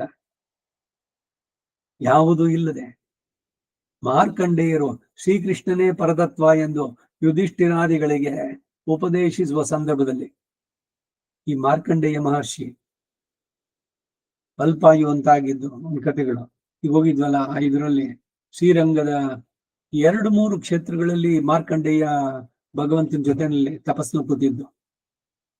ತಿರುಪೇರ್, ತಿರುವನ್ಬಿಲ್, ಉತ್ತಮರ್ ಕೊಯಿಲ್ಲು, 2-3 ಕಡೆಯಲ್ಲಿ ಮಾರ್ಕಂಡೇಯ ಋಷಿಗಳೇ ಹೇಳ್ತಾ ಇದ್ರು. ಅವರು ಅರ್ಚಕರು ಇದನ್ನು ತೋರಿಸಿ ಸೇವೆ ಆಗ್ತಾ ಅಂತಂದ್ಬಿಟ್ಟೆಲ್ಲ ಹೇಳಿ ಶ್ರೀದೇವಿ ಭೂದೇವಿ ಇವ್ರ ಜೊತೆಗೆ ನೋಡಿ ಕೆಳಗಡೆನಲ್ಲಿ ಮಾರ್ಕಂಡೇಯರು ತಪಸ್ಸು ಮಾಡ್ತಾ ಇದ್ದಾರೆ ಅಂತ. ಮಾರ್ಕಂಡೇಯರು ಶ್ರೀಕೃಷ್ಣನೇ ಪರತತ್ವ ಎಂದು ಯುಧಿಷ್ಠಿರಾದಿಗಳಿಗೆ ಉಪದೇಶಿಸಿದ ಸಂದರ್ಭ. ಕೃಷ್ಣನೂ ಇದ್ದಾನೆ, ಪಾಂಡವರು ಇದ್ದಾರೆ ಕಾಡಿನಲ್ಲಿ, ಎಲ್ಲ ಕ್ಲಿಷ್ಟಗಳು ಕ್ಲೇಶಗಳು ಇದೆಲ್ಲ. ದುರ್ಯೋಧನ ಬಂದು ಇವರಿಗೆ ಇದ್ ಮಾಡ್ಬೇಕು ಅಂತ, ದೂರ್ವಾಸ, ಆದಿತ್ಯ ಇವೆಲ್ಲ ಒಂದೊಂದು ಇದಾಗ್ಬೇಕಾದ್ರೆ ಧರ್ಮರಾಯನ್ ಮನಸ್ಸು ಸ್ವಲ್ಪ ಬೇಸರ ಆಯ್ತು. ಏನು ನಾವಿಷ್ಟೆಲ್ಲ ಧರ್ಮ ನೀತಿ ಅಂತೆಲ್ಲ ಇದ್ದೀವಿ, ಅಧರ್ಮದ ಕಡೆಗೆ ಹೋಗೋದು ಬೇಡ ಅಂತ ಎಲ್ರೂ ಕೂಡ ಎಲ್ಲ ಇದ್ದೀವಿ, ಆದ್ರೂ ಕೂಡ ನಮ್ಮ ಕರ್ಮ ಏನು ಇದು ಕಳಿಯೋದೇ ಇಲ್ವಲ್ಲ ಅಂತ ಬಹಳ ದುಃಖದಿಂದ ಅವನ ಮುಖ ಬಹಳ ಇದಾಗಿತ್ತು. ಕೃಷ್ಣ ಇದನ್ನು ಗಮನಿಸಿ ಅವನು ಸುಮ್ಮನೆ ಸಂಕಲ್ಪಿಸಿದ. ಬಂದ್ಬಿಟ್ರು ಮಾರ್ಕಂಡೇಯ ಮಹರ್ಷಿಗಳಲ್ಲಿ. ಏನು ಧರ್ಮರಾಜ, ಅವನಿಗೆ ಆತಿಥ್ಯ ಎಲ್ಲ ಆಯ್ತು, ಅರ್ಘ್ಯ ಪಾದ್ಯ ಎಲ್ಲ, ಯಾಕೆ ಮುಖ ನೋಡೋದು ಒಂಥರ ಇದೆಯಲ್ಲ? ಅಲ್ಲಯ್ಯ, ನಿನ್ ಜೊತೆ ನಿನ್ ಪಕ್ಕದಲ್ಲಿ ಕೂತಿರೋ ನೀವ್ ಯಾರು ಗೊತ್ತಾ? ನಿಮ್ ಸೋದರತೆ ಮಗ ಕೃಷ್ಣ ಅಂತ ಅನ್ಕೋಬೇಡ, ಅವನು ಸಾಕ್ಷಾತ್ ಪರಬ್ರಹ್ಮ. ಅವನೇ ನಿನ್ ಜೊತೆ ಇದ್ಮೇಲೆ ಈ ತರದ್ದು ಭಾವಗಳಿಗೆ ನೀನ್ ಅವಕಾಶನೇ ಕೊಡಬಾರ್ದು. ಅವನನ್ನು ಪೂರ್ಣ ತಿಳಿಲಿಲ್ವಾ ನೀನು? ಪ್ರಳಯ ಕಾಲದಲ್ಲಿ ಏನಾಗತ್ತೆ ಅನ್ನೋದನ್ನ ನಾನು ನೋಡಿ ಬಂದಿದ್ದೇನೆ. ಇವನೇನೆ ಎಲ್ಲವನ್ನು ನುಂಗಿ ಆಲದೆಲೆಯ ಮೇಲೆ ಕೂತ್ಕೊಂಡವನು, ಮಲಗಿದವನು. ಆಲಮಾಮರತಿ ನಿಲೆ ಮೇಲ್ ವರು ಬಾಲಗನಾಯ್ ಜ್ಞಾನ 7 ಮುಂಡಾನ್. ಅವನೇ ಇವನು. ಅವನೇ ನಿನ್ ಜೊತೆ ಇದ್ಮೇಲೆ ನಿನಗೆ ಈ ದುಃಖ, ಈ ಔಟ್ ಆಫ್ ಮೂಡು ಇಂಥದ್ದೆಲ್ಲ ಆಗಬಾರದು ಅನ್ನೋದಕ್ಕಾಗಿ ಅಲ್ಲಿ ಬಂದಂತ ಸಂದರ್ಭ. ಈ ಉಪದೇಶವನ್ನ ಏತರಿಂದ ವ್ಯಕ್ತವಾಗಿ ಹೇಳ್ತಾನೆ ಅಂದ್ರೆ ತಿಳಿಸ್ತಾರೆ, ಸರ್ವೇಶ್ವರನು ನನಗೆ ಪ್ರಳಯದಲ್ಲಿ ಸೇವೆಯನ್ನು ಅನುಗ್ರಹಿಸಿದ ಕಾಲದಲ್ಲಿ ನಾನು ನೋಡಿದ ಆ ಪುಂಡರೀಕಾಕ್ಷಗಳೇ ಈಗಲೂ ನನಗೆ ಆ ಕೃಷ್ಣನಲ್ಲಿ ಕಾಣಬರುತ್ತೆ. ನಿಮ್ಮ ಮಿತ್ರರೊಬ್ಬರು ಯಾವುದೋ ನಾಟಕದಲ್ಲಿ ಎಲ್ಲ ಬಹಳ ಪ್ರಸಿದ್ಧಿ, ಮುಂದಕ್ಕೆ ಒಂದೊಂದು ದಿವಸ ಒಂದೊಂದು ಪಾತ್ರಗಳನ್ನ ಪಡಿತಾರೆ. ನಿಮಗೂ ಫ್ರೀ ಪಾಸ್ ಕೊಟ್ಟಿದ್ದಾರೆ, ರವೀಂದ್ರ ಕಲಾಕ್ಷೇತ್ರದಲ್ಲಿ ನಾಟಕದ್ದು ಸಪ್ತಾಹಾನ ಏನೋ ನಡೀತಾ ಇದೆ, ಬನ್ನಿ ಪ್ರತಿದಿನ ಒಂದೊಂದು ನಾಟಕಗಳು ಅಂತ. ಅವನು ಯಾವುದೇ ನಾಟಕದಲ್ಲಿ ಬಂದ್ರು ಕೂಡ ನಿಮ್ಗೆ ಅವನು ಇವತ್ತಿ ರೋಲ್ ಗೊತ್ತಾಗುತ್ತೋ ಇಲ್ವೋ? ಹೇಗೆ ಗೊತ್ತಾಗತ್ತೆ? ಸ್ವರೂಪ ನಿರೂಪಕ, ಅವನ ಮಾತಾಡುವ ರೀತಿ, ಅವನ ಫಿಸಿಕ್, ಎಷ್ಟು ಎತ್ತರ, ಏನಿದ್ದಾನೆ, ಅವನು ಓಡಾಡೋದು, ಅವನು ಮಾತನಾಡುವ ವೈಖರಿ, ಇವುಗಳನ್ನು ನೋಡಿ ಐಡೆಂಟಿಫೈ ಮಾಡ್ತೀವೋ ಇಲ್ವೋ? ಹಾಗೆ ಭಗವಂತ ಅಂದ್ರೆ ಅವನ ಕಣ್ಣಿದೆಯಲ್ಲ, ಅದು ಅವನ ಸ್ವರೂಪವನ್ನು ನಿರೂಪಿಸೋದು. ಈಗ ಮಾರ್ಕಂಡೇಯರು ಪ್ರಳಯ ಕಾಲದಲ್ಲಿ ಏನಾಗತ್ತೆ ಅಂತ ಕೇಳಿ ಭಗವಂತನನ್ನ ಪ್ರಾರ್ಥನೆ ಮಾಡಿದ್ರು. ಅವಾಗ ಅವನ ಕಣ್ಣನ್ನು ನೋಡಿದ್ರು, ಆ ಕಣ್ಣೇ ಇವನಿಗೂ ಇದೆ, ಕೃಷ್ಣನಿಗೆ, ಅವನೇ ಇವನಾಗಿದ್ದಾನೆ ಅಂತ ಅಂದ್ಬಿಟ್ಟು. ನನಗೆ ಪ್ರಳಯದಲ್ಲಿ ಸೇವೆಯನ್ನು ಅನುಗ್ರಹಿಸಿದ ಕಾಲದಲ್ಲಿ ನಾನು ನೋಡಿದಂತಹ ಪುಂಡರೀಕಾಕ್ಷಗಳೇ ಈಗಲೂ ಶ್ರೀಕೃಷ್ಣನಲ್ಲಿ ಕಾಣ್ಬರುತ್ತೆ. ಆದ್ದರಿಂದ ನನಗೆ ಈದನೇ ಪರತತ್ವ ಅನ್ನೋದು ಸುಸ್ಪಷ್ಟವಾಯಿತು ಅಂತ ಹೇಳ್ಕೊಂಡಿದ್ದಾರೆ ಮಾರ್ಕಂಡೇಯರು. ಯಹ ಸದೇವೋ ಮಯಾ ದೃಷ್ಟ ಪುರಾ ಪದ್ಮಾಯತೆ ಕ್ಷಣ ಸಯೇವ ಪುರುಷ ವ್ಯಾಘ್ರ ಸಂಬಂಧಿ ತೇಜಸಾರ್ಧನ ಅಂತ ಹೇಳಿದಂತೆ, ಸಂಬಂಧಿ ಪುರುಷ ವ್ಯಾಘ್ರ ಸಂಬಂಧಿತೇ ಜನಾರ್ದನ ಅಂತ ಹೇಳಿ, ಆದ್ದರಿಂದ ಆತನಲ್ಲಿ ಪಾಂಡವರಾದ ನೀವೆಲ್ಲರೂ ಶರಣಾಗತಿಯನ್ನ ಅನುಷ್ಠಿಸಿ ಅಂತ ಮಹರ್ಷಿ ಉಪದೇಶಿಸ್ತಾರೆ, ಮಾರ್ಕಂಡೇಯ ಮಹರ್ಷಿ. ಗುರುವಿನ ಕೃಪೆ ಭಗವಂತ ಪಕ್ಕದಲ್ಲೇ ಇದ್ರು ಕೂಡ ಮೊದಲಿಂದು ಸೋದರತ್ತೆ ಸಂಬಂಧ, ಸೋದರತ್ತೆ ಮಗ, ಅತ್ತಾನೆ ಅಮ್ಮಾನ ಅಮ್ಮಂಜಿ ಅಂತ ಇಲ್ಲಿ ತಮಿಳಲ್ಲಿ ಹೇಳುವಂಗೆ, ಅವರಲ್ಲಿ ಶರಣಾಗಿ ಸರ್ವೇಷಾಂ ಏವ ಭೂತಾನ ಪಿತಾ ಮಾತಾ ಚ ಮಾಧವ ಗಚ್ಚಧ್ವಮೇನಂ ಶರಣಂ ಶರಣ್ಯಂ ಪುರುಷರ್ಷಭಾಹ. ಮಹಾಭಾರತದಲ್ಲಿ ವನಪರ್ವ 192ನೇ ಅಧ್ಯಾಯ 51ರಿಂದ 56 ಶ್ಲೋಕಗಳಲ್ಲಿ ಈ ಕಣ್ಣುಗಳ ಸೊಬಗು ಮಹಾನುಭಾವರಾದವರಿಗೆ ಮಾತ್ರ ವೇದ್ಯವೇ ವಿನಃ ಪಾಪಿಗಳಾದ ರಾವಣಾದಿಗಳಿಗೆ ಇಲ್ಲ ಎಂದು ಸೀತೆ ಹೇಳ್ತಾಳೆ. ರಾಮಾಯಣಕ್ಕೆ ಬಂದ್ರು, ತಂ ಪದ್ಮದಳ ಪತ್ರಾಕ್ಷಂ ಸಿಂಹ ವಿಕ್ರಾಂತಗಾಮಿನಂ ಧನ್ಯಾಹ ಪಶ್ಯಂತಿ ಮೇ ನಾಥಂ ಕೃತಜ್ಞಂ ಪ್ರಿಯವಾದಿನಂ. ರಾಮಾಯಣ ಸುಂದರಕಾಂಡ. ಯಾರು ಸುಕೃತ ಶಾಲಿಗಳೋ ಅವರು ಮಾತ್ರ ಅವನನ್ನ ನೋಡೋದಕ್ಕೆ ಸಾಧ್ಯವಾಗುತ್ತೆ ಅಂತ ಸೀತೆ ರಾವಣನಿಗೆ ಹೇಳೋ ಮಾತಿದು. ಧನ್ಯರಾದ ಅರ್ಜುನ ಮೊದಲಾದವರಿಗೇನೆ ಆ ಕಣ್ಣಿನ ಲಾವಣ್ಯವನ್ನ ಪ್ರದರ್ಶಿಸಿ ಅವರ ಮನಸ್ಸನ್ನ ಆಕರ್ಷಿಸುವನೇ ವಿನಃ ರಾವಣಾದಿ ಎಲ್ಲರಿಗೂ ಈ ಸುಕೃತವನ್ನ ನೀಡೋದಿಲ್ಲ ಎಂಬುದು ಇಲ್ಲಿ ಸೂಚಿತ. ಧನುರ್ದಾಸನ ಶ್ರದ್ಧೆ ತನ್ನ ಪತ್ನಿ ಕನಕಾಂಗಿಯಲ್ಲಿ, ಅವನು ಅವಳ ಕಣ್ಣಿನ ಸೊಬಗಿಗೆ ಮನಸೋತವನು. ಇದನ್ನು ಗುರುತಿಸಿದ ರಾಮಾನುಜರು ಅವನಿಗೆ ನಿಜವಾದ ಕಣ್ಣಿನ ಸೌಂದರ್ಯ ತೋರಿಸ್ಬೇಕು ಅಂತ ಹೇಳಿ ಧನುರ್ದಾಸನನ್ನ ನಾಳೆ ದಿವಸ ನೀನ್ ಬಾ ದೇವಸ್ಥಾನಕ್ಕೆ, ರಂಗನಾಥನ ದೇವಸ್ಥಾನ ಶ್ರೀರಂಗದಲ್ಲಿ. ಬಂದ ಬೆಳಗ್ಗೆ ನೋಡು ಇವಾಗ ಆ ಕಣ್ಣನ್ನ ಅಂತ ಆಚಾರ್ಯರ ಕೃಪೆಯಿಂದ ಅಲ್ಲಿ ತನಕ ಅವನು ರಂಗನಾಥನ್ ನೋಡಿರ್ಲಿಲ್ವಾ? ಧನುರ್ದಾಸನಿಗೆ ಆಚಾರ್ಯನ ಕೃಪಾ ಮೂಲಕವಾಗಿ ನೋಡಿದಾಗ ಆ ಕಣ್ಣುಗಳು, ಅವನ್ ಕಣ್ಣು ರೆಪ್ಪೆ ಮುಚ್ಚಿಬಿಟ್ರಿ ಎಲ್ಲಿ ಆ ದರ್ಶನ ಹೋಗ್ಬಿಡುತ್ತೋ ಅಂತ ಸ್ತಂಭೀಭೂತನಾಗಿ ಬಿಟ್ಟಿದ್ದಾರೆ. ಮಕ್ಕಳು ಸ್ಟ್ಯಾಚ್ಯೂ ಅಂತಾರಲ್ಲ, ಹೆಂಗಿದ್ರೆ ಹಂಗೆ ನಿಂತ್ಕೋಬೇಕು. ಆ ತರದಲ್ಲಿ ಎಷ್ಟರ ಮಟ್ಟಿಗೆ ಆ ತನ್ಮಯತೆ ಅಂದ್ರೆ ರಾಮಾನುಜರು ಅರ್ಚಕರು ಎಲ್ರಿಗೂ ಹೇಳಿದ್ರು, ಯಾರು ಈಗ ಈ ಧನುರ್ದಾಸನನ್ನ ಡಿಸ್ಟರ್ಬ್ ಮಾಡ್ಬೇಡಿ, ಎಷ್ಟೊತ್ತು ಅವನಿಗೆ ತೃಪ್ತಿ ಆಗುತ್ತೋ ಅಲ್ಲಿ ತನಕ ನೋಡ್ಲಿ ಅಂತ ಹೇಳಿ ಇನ್ಸ್ಟ್ರಕ್ಷನ್ಸ್ ಕೊಟ್ಟು ಬಂದಿದ್ದಾರೆ. ನೋಡ್ದ ಆಮೇಲೆ ಏನು, ತನ್ನ ಪತ್ನಿ ಬಗ್ಗೆ ಹೋಗ್ಲಿಲ್ಲ, ಮನೆಗೆ ಹೋಗ್ಲಿಲ್ಲ, ಅವನು ಸೀದಾ ರಾಮಾನುಜರ ಆಶ್ರಮಕ್ಕೆ ಬಂದಿದ್ದು ಧನುರ್ದಾಸ. ಹೀಗೆ ಆಚಾರ್ಯನ ಕೃಪೆಯಿಂದ ನೋಡುವಂತಹ ಭಾಗ್ಯ. ಸೀತೆ ಹೇಳಿದ್ಲಲ್ಲ, ಧನ್ಯ ಪಶ್ಯಂತಿ ಮೇ ನಾಥಂ, ಎಂದಿಗಾವುದೋ ನಿನ್ನ ದರ್ಶನ, ಕದಾನು ಸಾಕ್ಷಾತ್ಕರವಾಣಿ ಚಕ್ಷುಷ, ಆಕ್ರಂದನ, ಒಮ್ಮೆ ನೀನು ನನಗೆ ಕಾಣ್ಬೇಕಲ್ಲ, ನೀನು ನನ್ನ ಜೀವನದಲ್ಲಿ ಒಂದ್ಸಲಿ ಏನಾದ್ರೂ ನಾನು ನಿನ್ನ ನೋಡ್ಬೇಕು, ಆ ಬೈಕೆ ತೀವ್ರವಾಗ್ಬೇಕು. ಹಾಗೆ ನಿಜವಾಗಿ ಬಯಸಿದವರಿಗೆ ಅವನು ಖಂಡಿತ ಕಾಣಿಸ್ತಾನೆ, ಅದರಲ್ಲಿ ಸಂದೇಹನೇ ಇಲ್ಲ. ಮುನ್ನ ಬಕುತರನೆಲ್ಲ ಚೆನ್ನಾಗಿ ಪಾಲಿಸಿದೆ, ನಾನೊಬ್ಬ ನಿನಗೆ ಹೊರೆಯಾದನೆ. ದೇಶಿಕರು ಹೇಳಿದ್ರು, ಗಜೇಂದ್ರ, ಕಾಕಾಸುರ, ವಿಭೀಷಣ, ಪ್ರಹ್ಲಾದ, ಒಬ್ಬೊಬ್ಬರೇನೆ ಅವರೆಲ್ಲ ಏನ್ ನಿನ್ಗೆ ಸಂಬಂಧವ್ರ, ನಾನು ಮಾತ್ರ ಬೇರೆನಾ? ಅಂತವ್ರನ್ನ ಅನುಗ್ರಹಿಸಿದವನೇನು, ನನ್ನಲ್ಲಿ ಯಾಕೆ ಇನ್ನೂ ಕೃಪೆ ಇಲ್ಲ, ಇನ್ನೂ ದಯವಾರದೆ ದಾಸನ ಮೇಲೆ? ಈ ತೀವ್ರತೆ ನಮಗ್ ಬರ್ಬೇಕು, ಬಂದ್ರೆ ನಾವು ಕೂಡ ಭಗವಂತನ ನೋಡಬಹುದು, ಅವನೇ ಕಳಿಸ್ತಾನೆ. ಇದು ಅಲ್ಲದೆ ಅಂತರಾದಿತ್ಯಾದಿ ವಿದ್ಯೆಗಳಲ್ಲಿ ಪುಂಡರೀಕಾಕ್ಷಗಳುಳ್ಳ ದಿವ್ಯ ಮಂಗಳ ವಿಗ್ರಹವು ಧ್ಯೇಯ ವಸ್ತು ಎಂಬುದನ್ನ ಹೇ ಕಮಲಪತ್ರಾಕ್ಷ ಎಂಬ ಸಂಬೋಧನೆಯು ಸೂಚಿಸುತ್ತೆ. ಮಹಾತ್ಮೆಯನ್ನು ಪ್ರದರ್ಶಿಸುವ ಸರ್ವ ಸಾಮರ್ಥ್ಯ ಈ ಅಕ್ಷಿಗಳು ಕಣ್ಣುಗಳಿಗೆ ಉಂಟು ಎಂಬ ತಾತ್ಪರ್ಯವು ಇಲ್ಲಿ ದ್ಯೋತಿತ.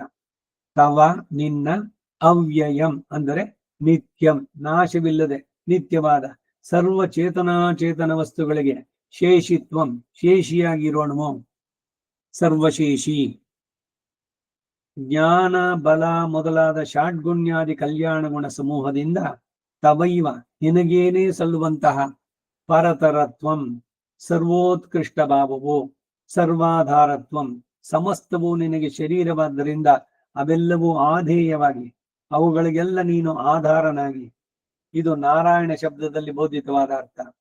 ಚಿಂತಿತ ನಿಮಿಷಿತಾದಿ ಪ್ರವೃತ್ತಿಷು, ಚಿಂತಿಸಿ ಅಂದರೆ ಸಂಕಲ್ಪಿಸಿ ಮಾಡುವ ಪ್ರವೃತ್ತಿಗಳಲ್ಲೂ ಮತ್ತು ಸಂಕಲ್ಪಿಸದೆ ತಾನಾಗಿಯೇ ನಡೆಯುವ ರೆಪ್ಪೆ ಆಡಿಸುವುದೇ ಮೊದಲಾದ ಪ್ರವೃತ್ತಿಗಳಲ್ಲೂ, ಇಲ್ಲಿ ಆದಿ ಶಬ್ದದಿಂದ ಹೃದಯ ಮತ್ತು ಶ್ವಾಸಕೋಶಗಳೇ ಮೊದಲಾದ ಪ್ರವೃತ್ತಿಗಳಲ್ಲೂ, ಇಲ್ಲಿ ಆದಿ ಶಬ್ದದಿಂದ ಅದು ಈ ಕಾರ್ಯಗಳು ಹೇಳಲ್ಪಟ್ಟಿದ್ದು.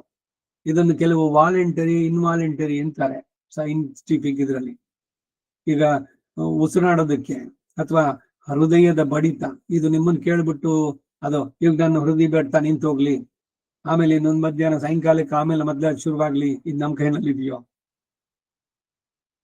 ಕೆಲವನ್ನ ನಾವು ಬಂಧಿಸಬಹುದು. ಈಗ ಪ್ರಾಣಾಯಾಮ, ಪ್ರಾಣದ ಗತಿಯನ್ನ, ಉಸಿರನ್ನ ಕುಂಭಕ, ಪೂರಕ, ರೇಚಕ ಇವುಗಳನ್ನು ಮಾಡಿ ಮಾಡೋದು. ಕೆಲವು ಇನ್ವಾಲೆಂಟರಿ, ನಿಮ್ಮನ್ನು ಕೇಳಿ ಹೃದಯ ಬಡಿಯುತ್ತೋ, ನಾಡಿ ಬಡಿತ ಇವುಗಳು.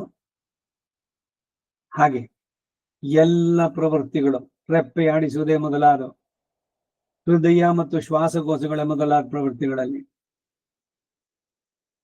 ಈ ಕಾರ್ಯಗಳು ಹೇಳಲ್ಪಟ್ಟಿತ್ತು. ತವೈವ ನಿನಗೇನೇ ಪ್ರವರ್ತಿತೃತ್ವಂ, ಪ್ರವರ್ತಿಸುವ ಹಾಗೆ ಮಾಡುವ ಸಾಮರ್ಥ್ಯ, ಈಶಿತತ್ವಂ ಅಂತ ಹೇಳಿದಂಗೆ ಇವೇ ಮೊದಲಾದ ಅಪರಿಮಿತಂ ಮಾಹಾತ್ಮ್ಯಂ, ಅಪರಿಮಿತವಾದ ಮಹಾತ್ಮ್ಯವು ಕೂಡ ಶ್ರುತಂ ಕೇಳಲ್ಪಟ್ಟಿತು, ಉಪದೇಶಿಸಲ್ಪಟ್ಟಿತು ಎಂಬ ಭಾವ. ನೀನು ಗಜೇಂದ್ರನನ್ನ ರಕ್ಷಣೆ ಮಾಡಿದೆಯಂತೆ, ಅಷ್ಟು ತೀವ್ರವಾಗಿ ಗಜೇಂದ್ರ ವರದ ಅನ್ನುವ ಬಿರುದನ್ನು ಪಡೆದಿಯಂತೆ. ಆದಲಾಲ್ ಉನ್ನೈ ಅಡೈಂದೇನ್, ಅದನ್ನ ಕೇಳಿ ನಾನು ನಿನ್ನನ್ನ ಶರಣಾಗಿ ಬಂದೆ ಅಂತ ಆಳ್ವಾರಗಳು ಭಗವಂತನಿಗೆ ಹೇಳಿ ಬರ್ತಾರೆ. ನಿನ್ನ ಅಡೈಂದೆ, ನಿನ್ನನ್ನು ಬಂದು ಸೇರಿದೆ, ನಿನ್ನನ್ನು ಆಶ್ರಯಿಸಿದೆ, ನಿನ್ನಲ್ಲಿ ಶರಣಾದೆ. ಹೀಗೆ ಇಲ್ಲಿ ಮೂಲದಲ್ಲಿ ಹೇಳಿರುವ ಮಹಾತ್ಮೆ ಯದ್ರೂಪ ಎಂಬುದರ ವಿವರಣೆಗಾಗಿ ಸರ್ವ ಚೇತನಾಚೇತನ ಎಂದು ಆರಂಭಿಸಿ ಅಪರಿಮಿತಂ ಎಂಬುವವರೆಗೆ ಭಾಷ್ಯ. ಮಹಾತ್ಮೆಯು ಎಂತಹದ್ದು ಅಂದ್ರೆ ಸರ್ವ ಚೇತನ ಅಚೇತನಗಳಿಗೂ ತಾನು ಪತಿಂ ವಿಶ್ವಸ್ಯ ಎಂಬ ಶ್ರುತಿಯಲ್ಲಿ ಹೇಳಿರುವ ಹಾಗೆ ಸರ್ವಕ್ಕೂ ಅವನು ಶೇಷಿ. ಯೋಮಾಂ ಅಜಂ ಅನಾದಿಂಚ ವೇತ್ತಿ ಲೋಕ ಮಹೇಶ್ವರಂ, 10ನೇ ಅಧ್ಯಾಯದ 3ನೇ ಶ್ಲೋಕ. ಅದರಲ್ಲೂ ಕೂಡ ಅವನು ಸರ್ವಶೇಷಿ ಅನ್ನೋದು ವ್ಯಕ್ತ. ಹಾಗೆ ಗೀತಾ 7:4ರಲ್ಲಿ, 7:7ರಲ್ಲಿ, 10:4ರಲ್ಲಿ ಶೇಷಿತ್ವಾದಿಗಳು ಬೋಧಿತ. ಶೇಷಶೇಷಿ ಸಂಬಂಧ, ಶರೀರ ಶರೀರಿ. ಅವನು ಶರೀರಿ, ಮಿಕ್ಕವೆಲ್ಲ ಅವನಿಗೆ ಶರೀರ. ಆ ಶರೀರಗಳೆಲ್ಲ ಅವನಿಗಾಗಿಯೇ ಇರೋದು. ಈಗ ನಮ್ಮ ಶರೀರ ಸಪರೇಟ್ ಆಗಿ ಏನಾದ್ರು ಇಲ್ಲಿಗೆ ಸಾಧ್ಯನೋ? ನಮ್ಮನ್ನು ಬಿಟ್ಟು ಅಪೃಥಕ್ ಸಿದ್ಧ ಅಂದ್ರೆ ಅದು. ಪರಾಪ್ರಕೃತಿ ಅಪರಾಪ್ರಕೃತಿಗಳಾದ ಸಮಸ್ತ ಚೇತನ ಅಚೇತನಗಳು ನನ್ನದು, ನನಗೆ ಶೇಷಭೂತವಾದದ್ದು ಎಂದು ಸಪ್ತಮಾಧ್ಯಾಯದ 5ನೇ ಶ್ಲೋಕದಲ್ಲಿ ಹೇಳಿದ್ದಾನೆ. ವಿಷ್ಟಭ್ಯಾಹಮಿದಂ ಕೃತ್ಸ್ನಂ ಅನ್ನೋದರಲ್ಲಿ ಜ್ಞಾನ ಬಲಾದಿ ಕಲ್ಯಾಣ ಗುಣಗಳಿಂದ ಯುಕ್ತ ಎಂಬುದನ್ನ ಸುಹೃದಂ ಸರ್ವಭೂತಾನಾಂ 5ನೇ ಅಧ್ಯಾಯದ 29ನೇ ಶ್ಲೋಕ. ಗತಿರ್ಭರ್ತ ಪ್ರಭು ಸಾಕ್ಷಿ ನಿವಾಸ ಶರಣಂ ಸುಹೃತ್ 9ನೇ ಅಧ್ಯಾಯದ 18ನೇ ಶ್ಲೋಕ. ಯೋಗಕ್ಷೇಮಂ ವಹಾಮ್ಯಹಂ ಸರ್ವಧರ್ಮಾನ್ ಪರಿತ್ಯಜ್ಯ ಮಾಮೇಕಂ ಶರಣಂ ವ್ರಜ ಅಹಂ ತ್ವಾ ಸರ್ವ ಪಾಪೇಭ್ಯೋ ಮೋಕ್ಷಯಿಷ್ಯಾಮಿ. ಎಲ್ಲ ಕಡೆನೂ ಹೇಳಬೇಕಾದ್ರೆ ಒಂದೊಂದನೆ. 9ನೇ ಅಧ್ಯಾಯದ 20ನೇ ಶ್ಲೋಕದಲ್ಲಿ ನಮೇ ಭಕ್ತ ಪ್ರಣಶ್ಯತಿ, ಗೀತೆ 9ನೇ ಅಧ್ಯಾಯದಲ್ಲೇ ಬರುವಂತಹದ್ದು. ಬುದ್ಧಿರ್ಬುದ್ಧಿಮತಾಮಸ್ಮಿ ತೇಜಸ್ವಿನಾಮಹಂ ಬಲಂ ಬಲವತಾಚಾಹಂ 7ನೇ ಅಧ್ಯಾಯದ 11ನೇ ಶ್ಲೋಕ. ಅದರಲ್ಲಿ ಕೂಡ ವ್ಯಕ್ತ. ಮೈ ಸರ್ವಮಿದಂ ಪ್ರೋತಂ ಸೂತ್ರೇ ಮಣಿಗಣ ಇವ, ಅಲ್ಲಿ ಸರ್ವ ಆಧಾರ. ಮಣಿಗಳಿಗೆ ತಾವಾಗಿ ಹಂಗಿರೋಕಾಗುತ್ತೇನೋ? ಒಳಗಡೆ ಒಂದು ದಾರ, ಸೂತ್ರ ದಾರ ಇಲ್ದಿದ್ರೆ ಮಣಿಗಳು ಹಂಗೆ ಮಾಲೆಯಾಗಿರೋದಕ್ಕೆ ಸಾಧ್ಯವೋ? ಹಾಗೆ ಸರ್ವಾಧಾರತ್ವ ಅಂದ್ರೆ ಪ್ರತಿ ಒಂದೊಂದನ್ನು ಆತ್ಮಗಳನ್ನ ಪೂರ್ಣಿಸಿಕೊಂಡು ತಾನು ಮಾಲೆಯಾಗಿ ಧರಿಸ್ತಾನೆ ಆನಂದವಾಗಿ ಅಂತ. ಇದು ಅನೇಕ ಕಡೆಗಳಲ್ಲಿ ವ್ಯಕ್ತ. ಸೂತ್ರೇ ಮಣಿಗಣ ಇವ ಮೈ ಸರ್ವಂ ಇದಂ ಪ್ರೋತಂ 7ನೇ ಅಧ್ಯಾಯದ 7ನೇ ಶ್ಲೋಕ. ಪರಂ ಭಾವಮಜಾನಂತಹ 24ನೇ ಶ್ಲೋಕ.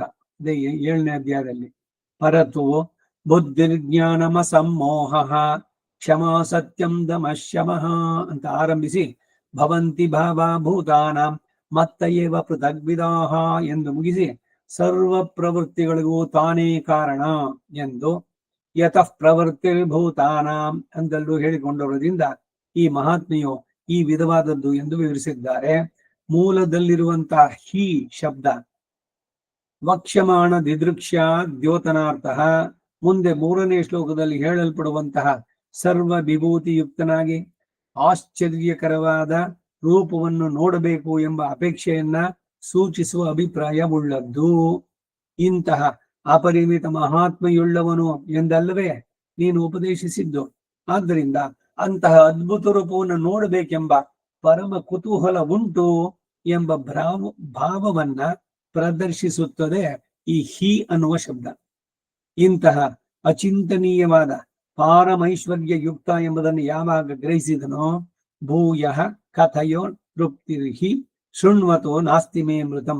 ಎಷ್ಟು ಕೇಳಿದ್ರು ನಿನ್ನ ಪಾರಮೈಶ್ವರ್ಯ ವಿಷಯವಾಗಿ ನನಗೆ ತೃಪ್ತಿಯೇ ಇಲ್ಲ ಎಂದು ಹೇಳಿ ಯಾವಾಗ ಅನಂತರ ಸರ್ವೇಶ್ವರನಿಂದ ಈ ಅಪರಿಮಿತ ಪಾರಮೈಶ್ವರ್ಯವನ್ನೆಲ್ಲ ಕೇಳಿ ತಿಳಿದನೋ ಆಗ ಅದನ್ನೆಲ್ಲ ಸಾಕ್ಷಾತ್ತಾಗಿ ನೋಡಬೇಕು ಎಂಬ ಕುತೂಹಲದಿಂದ ಅರ್ಜುನನು ಪ್ರೇರಿತನಾಗಿದ್ದ ಎಂದು ಈ 2ನೇ ಶ್ಲೋಕದಿಂದ ವ್ಯಕ್ತ. ಆದ್ದರಿಂದ ಅಂತಹ ಕೇಳಿ ತಿಳಿದ ಪಾರಮೈಶ್ವರ್ಯವನ್ನೇ ಕಣ್ಣಿನಿಂದ ಸಾಕ್ಷಾತ್ಕಾರ ಮಾಡಬೇಕು ಎಂಬ ಕುತೂಹಲ ಉಂಟು. ನೀನು ಅದನ್ನು ದಯಪಾಲಿಸುವಂತ ಪ್ರಾರ್ಥಿಸ್ತಾನೆ. ಇದು 11ನೇ ಅಧ್ಯಾಯದ 2ನೇ ಶ್ಲೋಕಕ್ಕೆ ವ್ಯಾಖ್ಯಾನ, ಅದರ ಅರ್ಥ. ಈ ಜಾಗದಲ್ಲಿ ನಿಲ್ಸ್ಕೊಂಡಿರೋಣ. 3ನೇ ಶ್ಲೋಕ ಏನು ಅನ್ನೋದನ್ನ ಮುಂದಿನ ವಾರ ನೋಡೋಣ. ವಸುದೇವ ಸುತಂ ದೇವಂ ಕಂಸಜಾಣೂರಮರ್ದನಂ ದೇವಕೀ ಪರಮಾನಂದಂ ಕೃಷ್ಣಂ ವಂದೇ ಜಗದ್ಗುರುಂ ಅತಸಿ ಪುಷ್ಪ ಸಂಕಾಶಂ ಹಾರನೋಪರಶೋಭಿತಂ ರತ್ನಕಂಕಣ ಕೇಯೂರಂ ಕೃಷ್ಣಂ ವಂದೇ ಜಗದ್ಗುರುಂ ಕುಟಿಲಾಲಕ ಸಂಯುಕ್ತಂ ಪೂರ್ಣಚಂದ್ರ ನಿಭಾನನಂ ವಿಲಸತ್ಕುಂಡಲಧರಂ ದೇವಂ ಕೃಷ್ಣಂ ವಂದೇ ಜಗದ್ಗುರುಂ ಮಂದಾರಗಂಧ ಸಂಯುಕ್ತಂ ಚಾರುಹಾಸಂ ಚತುರ್ಭುಜಂ ಬರ್ಹಿ ಪಿಂಚಾವಚೂಡಾಂಗಂ ಕೃಷ್ಣಂ ವಂದೇ ಜಗದ್ಗುರುಂ ಉತ್ಫುಲ್ಲ ಪದ್ಮಪತ್ರಾಕ್ಷಂ ನೀಲಜೀಮೂತ ಸನ್ನಿಭಂ ಯಾದವಾನಾಂ ಶಿರೋರತ್ನಂ ಕೃಷ್ಣಂ ವಂದೇ ಜಗದ್ಗುರುಂ ರುಕ್ಮಿಣೀ ಕೇಳಿ ಸಂಯುಕ್ತಂ ಪೀತಾಂಬರ ಸುಶೋಭಿತಂ ಅವಾಪ್ತ ತುಳಸಿ ಗಂಧಂ ಕೃಷ್ಣಂ ವಂದೇ ಜಗದ್ಗುರುಂ ಗೋಪಿಕಾನಾಂ ಕುಚದ್ವಂದಂ ಕುಂಕುಮಾಂಕಿತ ವಕ್ಷಸಂ ಶ್ರೀನಿಕೇತಂ ಮಹೇಶ್ವಾಸಂ ಕೃಷ್ಣಂ ವಂದೇ ಜಗದ್ಗುರುಂ ಶ್ರೀವತ್ಸಾಂಗಂ ಮಹೋರಸ್ಕಂ ವನಮಾಲಾ ವಿರಾಜಿತಂ ಶಂಖಚಕ್ರಧರಂ ದೇವಂ ಕೃಷ್ಣಂ ವಂದೇ ಜಗದ್ಗುರುಂ कृष्णाष्टकमिदं पुण्यं प्रातरुत्थाय पठेत् कोटिजन्मकृतं पापं स्मरणेन विनश्यति। कवितार्किकसिंहाय कल्याणगुणशालिने श्रीमते वेङ्कटेशाय वेदान्तगुरवे नमः। वादिद्विपशिरोभङ्गपञ्चान्नपराक्रमः श्रीमान् वेङ्कटनाथार्यश्चिरं विजयतां भुवि। श्रीमते निगमान्तमहादेशिकाय नमः। सर्वं श्री वासुदेवार्पणमस्तु। नमस्कार मामा. नमस्कार.